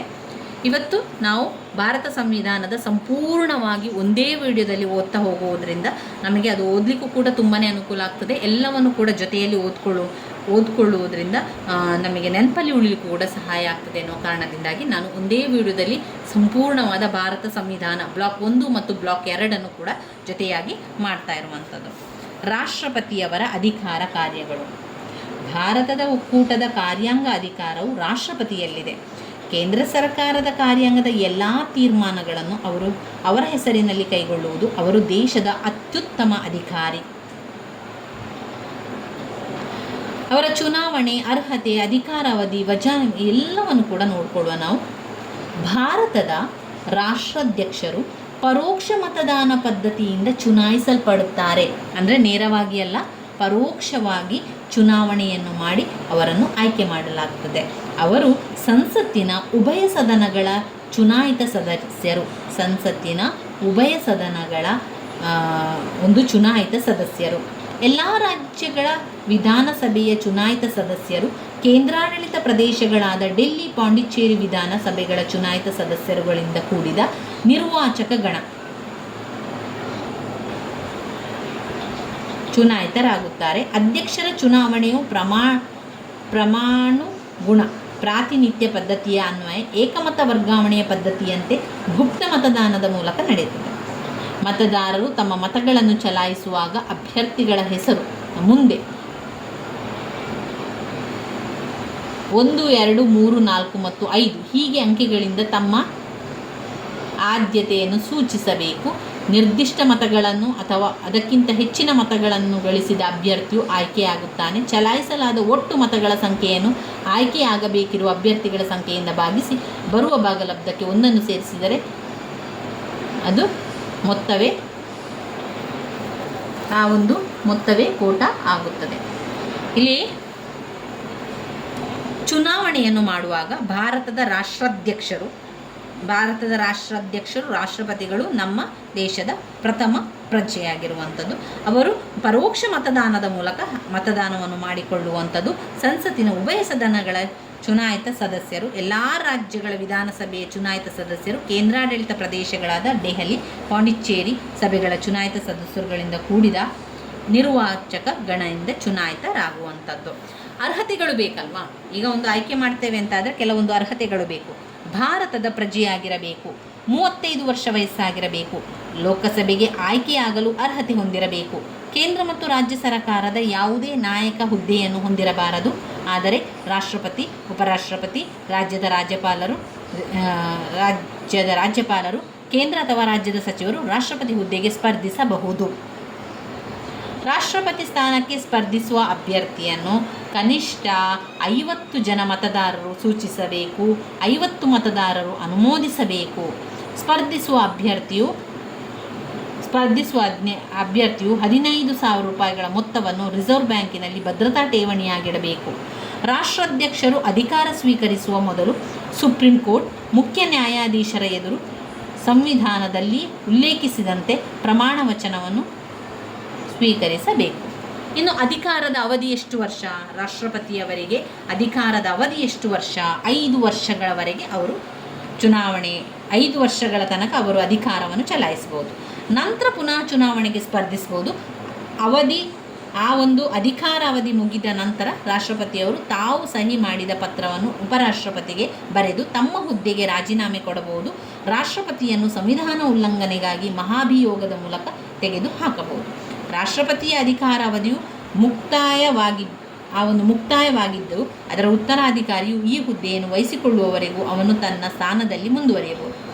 ರಾಷ್ಟ್ರಪತಿಯ ಮರಣದಿಂದ, ರಾಜೀನಾಮೆಯಿಂದ ಅಥವಾ ಅದನ್ನು ತೆಗೆದುಹಾಕುವುದರಿಂದ ರಾಷ್ಟ್ರಪತಿಯ ಹುದ್ದೆಯು ಖಾಲಿಯಾದಾಗ ಕೂಡಲೇ ರಾಷ್ಟ್ರಪತಿಯು ಹಂಗಾಮಿ ರಾಷ್ಟ್ರಪತಿಯಾಗಿ 6 ತಿಂಗಳವರೆಗೆ ಅಧಿಕಾರದಲ್ಲಿ ಮುಂದುವರಿಯುತ್ತಾರೆ. 6 ತಿಂಗಳ ಒಳಗಾಗಿ ಹೊಸ ಚುನಾವಣೆ ನಡೆಯಬೇಕು. ಹೊಸದಾಗಿ ಚುನಾಯಿತ ರಾಷ್ಟ್ರಪತಿಯ ಅಧಿಕಾರಾವಧಿ 5 ವರ್ಷವಿರುತ್ತದೆ.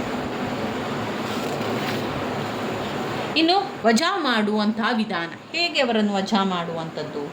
ರಾಷ್ಟ್ರಪತಿಯನ್ನು ಸಂವಿಧಾನ ಉಲ್ಲಂಘಿಸಿದಾಗ ಅವುಗಳನ್ನು ಮಹಾಭಿಯೋಗದ ಮೂಲಕ ಸಂಸತ್ತು ವಜಾ ಮಾಡುತ್ತದೆ. ಮಹಾಭಿಯೋಗವು ಸಂಸತ್ತು ಅನುಸರಿಸುವ ಒಂದು ಅರೆ ನ್ಯಾಯಿಕ ಪ್ರತಿಕ್ರಿಯೆಯಾಗಿದೆ. ಸಂಸತ್ತಿನ ಯಾವುದೇ ಸದನವು ದೋಷಾರೋಪವನ್ನು ಹೊರಿಸಬಹುದು. ಅಂಥ ದೋಷಾರೋಪವನ್ನು ಮಾಡುವ ಪ್ರಸ್ತಾವನ್ನೊಳಗೊಂಡ ನಿರ್ಣಯವು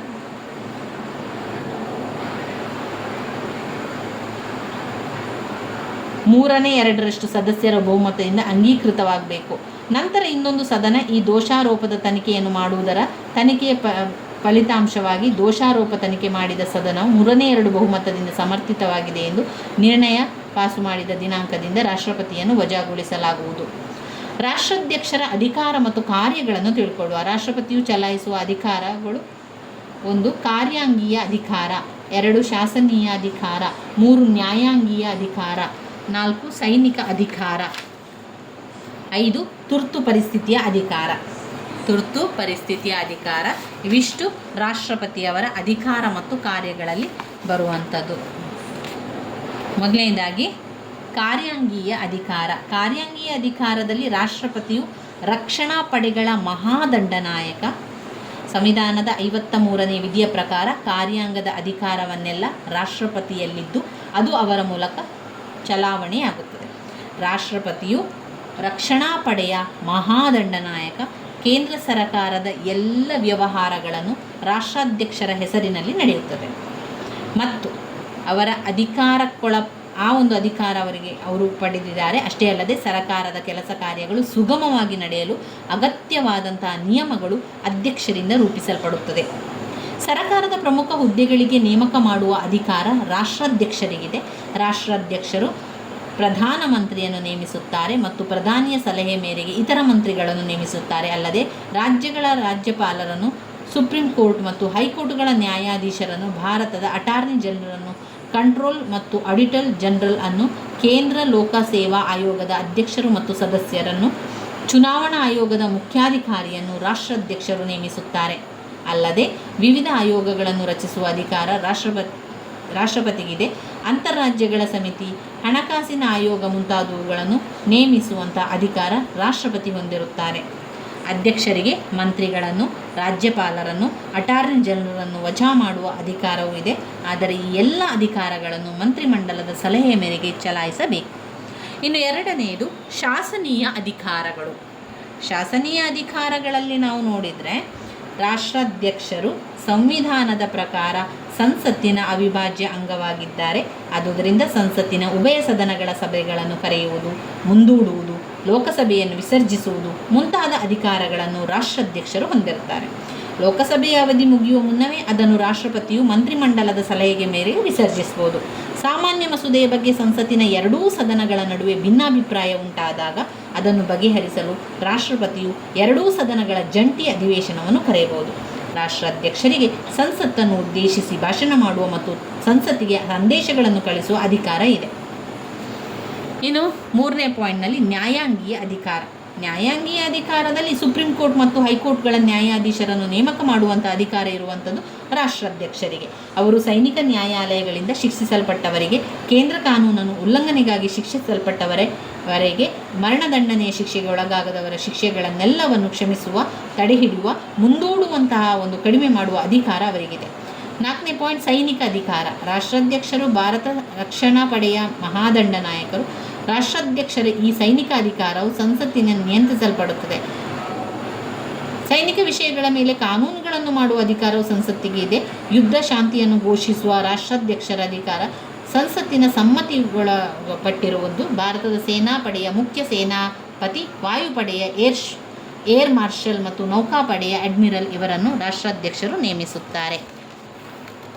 ಇನ್ನು ತುರ್ತು ಪರಿಸ್ಥಿತಿಯ ಅಧಿಕಾರ 352ನೇ ವಿಧಿಯ ಪ್ರಕಾರ ರಾಷ್ಟ್ರೀಯ ತುರ್ತು ಪರಿಸ್ಥಿತಿ, 356ರಲ್ಲಿ ಸಂವಿಧಾನಾತ್ಮಕ ತುರ್ತು ಪರಿಸ್ಥಿತಿ, 360ನೇ ವಿಧಿಯಲ್ಲಿ ಆರ್ಥಿಕ ತುರ್ತು ಪರಿಸ್ಥಿತಿ. 352ನೇ ವಿಧಿಯು ರಾಷ್ಟ್ರೀಯ ತುರ್ತು ಪರಿಸ್ಥಿತಿ. ಇಲ್ಲಿ ಭದ್ರತೆ, ಯುದ್ಧ, ವಿದೇಶಿ ಆಕ್ರಮಣ, ಆಂತರಿಕ ಸಶಸ್ತ್ರ ಬಂಡಾಯ ಅಪಾಯವಿದೆ ಎಂದು ರಾಷ್ಟ್ರಪತಿಗೆ ಮನವರಿಕೆಯಾದರೆ ದೇಶಾದ್ಯಂತ ದೇಶದ ಯಾವುದೇ ಭಾಗದಲ್ಲಿ 352ನೇ ವಿಧಿಯ ಪ್ರಕಾರ ರಾಷ್ಟ್ರೀಯ ತುರ್ತು ಪರಿಸ್ಥಿತಿಯನ್ನು ಘೋಷಿಸಬಹುದು. ಇದು ಭದ್ರತೆ ಮತ್ತು ಯುದ್ಧ, ವಿದೇಶಿ ಆಕ್ರಮಣದ ಬಗ್ಗೆ. ಇನ್ನು ಸಂವಿಧಾನಾತ್ಮಕ ತುರ್ತು ಪರಿಸ್ಥಿತಿ ರಾಜ್ಯದ ರಾಜ್ಯಪಾಲರ ವರದಿಯ ಆಧಾರದ ಮೇಲೆ 356ನೇ ಸಭೆಯಲ್ಲಿ ರಾಜ್ಯದ ಆಡಳಿತವು ಸಂವಿಧಾನಬದ್ಧವಾಗಿ 356ನೇ ವಿಧಿ, ಅದು ವಿಧಿ,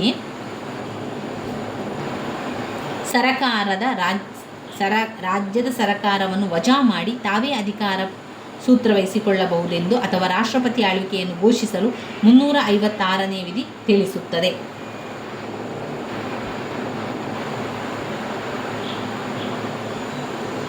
ರಾಜಕೀಯ ಅನುಕೂಲಕ್ಕೆ ತಕ್ಕಂತೆ ವಿಧಾನಸಭೆಯನ್ನು ವಿಸರ್ಜಿಸಬಹುದು, ಸ್ಥಗಿತಗೊಳಿಸಬಹುದು. ಇನ್ನು ಆರ್ಥಿಕ ತುರ್ತು ಪರಿಸ್ಥಿತಿ 360ನೇ ವಿಧಿಯ ಪ್ರಕಾರ ಆರ್ಥಿಕ ತುರ್ತು ಪರಿಸ್ಥಿತಿ ರಾಷ್ಟ್ರಪತಿಯ ಅಭಿಪ್ರಾಯದಲ್ಲಿ ದೇಶದ ಆರ್ಥಿಕ ಸ್ಥಿತಿ ಹದಗೆಟ್ಟಿದೆ ಎಂದು ಕಂಡುಬಂದರೆ ಸಂವಿಧಾನದ 360ನೇ ವಿಧಿಯ ಪ್ರಕಾರ ಆರ್ಥಿಕ ತುರ್ತು ಪರಿಸ್ಥಿತಿಯನ್ನು ರಾಷ್ಟ್ರಪತಿಯು ಘೋಷಿಸಬಹುದು. ಘೋಷಿಸಿದ 2 ತಿಂಗಳ ಒಳಗಾಗಿ ಸಂಸತ್ತಿನ ಉಭಯ ಸದನಗಳಿಂದ ಅಂಗೀಕಾರ ಪಡೆಯಬಹುದು. ಇಲ್ಲವಾದರೆ 2 ತಿಂಗಳ ನಂತರ ಅದು ರದ್ದಾಗುತ್ತದೆ. ಇವಿಷ್ಟು ನಮ್ಮ ರಾಷ್ಟ್ರಾಧ್ಯಕ್ಷರು, ರಾಷ್ಟ್ರಪತಿಯವರ ಚುನಾವಣೆ, ಅವರ ಅರ್ಹತೆಗಳು, ಅವರ ಅಧಿಕಾರದ ಅವಧಿ, ಅಲ್ಲಿನ ಒಂದು ರಾಷ್ಟ್ರಾಧ್ಯಕ್ಷರ ಅಧಿಕಾರ ಮತ್ತು ಕಾರ್ಯಗಳು, ಇವಿಷ್ಟು ವಿಚಾರಗಳು ಅಲ್ಲಿ ಬರ್ತದೆ. ಆರ್ಥಿಕ ತುರ್ತು ಪರಿಸ್ಥಿತಿಗಳು. ಆಮೇಲೆ ಬರುವಂಥದ್ದು ಭಾರತದ ಪ್ರಧಾನಮಂತ್ರಿಯ ಕಾರ್ಯಗಳಿದೆ. ಪ್ರಧಾನಮಂತ್ರಿಯ ಕಾರ್ಯಗಳನ್ನು ಓದಿದ ನಂತರ ನಾವು ಓದಬೇಕಾಗಿರುವಂಥದ್ದು ಸರ್ವೋಚ್ಚ ನ್ಯಾಯಾಲಯ ಅಧಿಕಾರ ಕಾರ್ಯಗಳನ್ನು ಓದ್ಕೊಳ್ಬೇಕು. ಆಮೇಲೆ ಉಚ್ಚ ನ್ಯಾಯಾಲಯ ಅಧಿಕಾರ ಮತ್ತು ಕಾರ್ಯಗಳನ್ನು ತಿಳ್ಕೊಳ್ಬೇಕು. ಇವಿಷ್ಟು ವಿಚಾರಗಳು ಬರ್ತದೆ.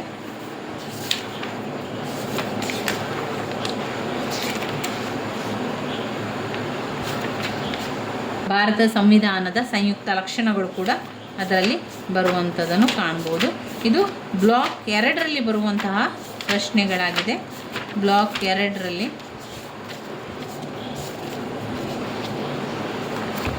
ಪುಟ ಸಂಖ್ಯೆ 87ರಿಂದ ಇಲ್ಲಿಗ ನಾವು ರಾಷ್ಟ್ರಾಧ್ಯಕ್ಷರ ಅಧಿಕಾರ ಮತ್ತು ಕಾರ್ಯವನ್ನು ತಿಳ್ಕೊಂಡೆವು. ಲೋಕಸಭೆಯ ರಾಜ್ಯಸಭೆ ಅಧಿಕಾರ ಕಾರ್ಯವನ್ನು ತಿಳ್ಕೊಂಡೆವು.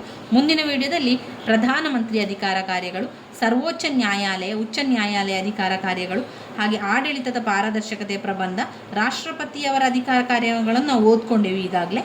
ಇನ್ನು ಬರುವಂಥದ್ದು ನಮ್ಮ ಪ್ರಧಾನಮಂತ್ರಿಯ ಅಧಿಕಾರ ಮತ್ತು ಕಾರ್ಯಗಳು. ಮುಂದಿನ ವಿಡಿಯೋದಲ್ಲಿ ನಾವು ಪ್ರಧಾನಮಂತ್ರಿ ಅಧಿಕಾರ ಮತ್ತು ಕಾರ್ಯಗಳ ಬಗ್ಗೆ ಎಲ್ಲ ತಿಳ್ಕೊಳ್ಳುವ. ಸ್ನೇಹಿತರೆ, ನನ್ನ ಒಂದು ವಿಡಿಯೋಸ್ಗಳೆಲ್ಲ ನಿಮಗೆ ಇಷ್ಟ ಆಗಿದ್ದರೆ ಲೈಕ್ ಕೊಡಿ, ಶೇರ್ ಮಾಡಿ, ಸಬ್ಸ್ಕ್ರೈಬ್ ಮಾಡಲಿಕ್ಕೆ ಮರಿಬೇಡಿ. ಧನ್ಯವಾದಗಳು.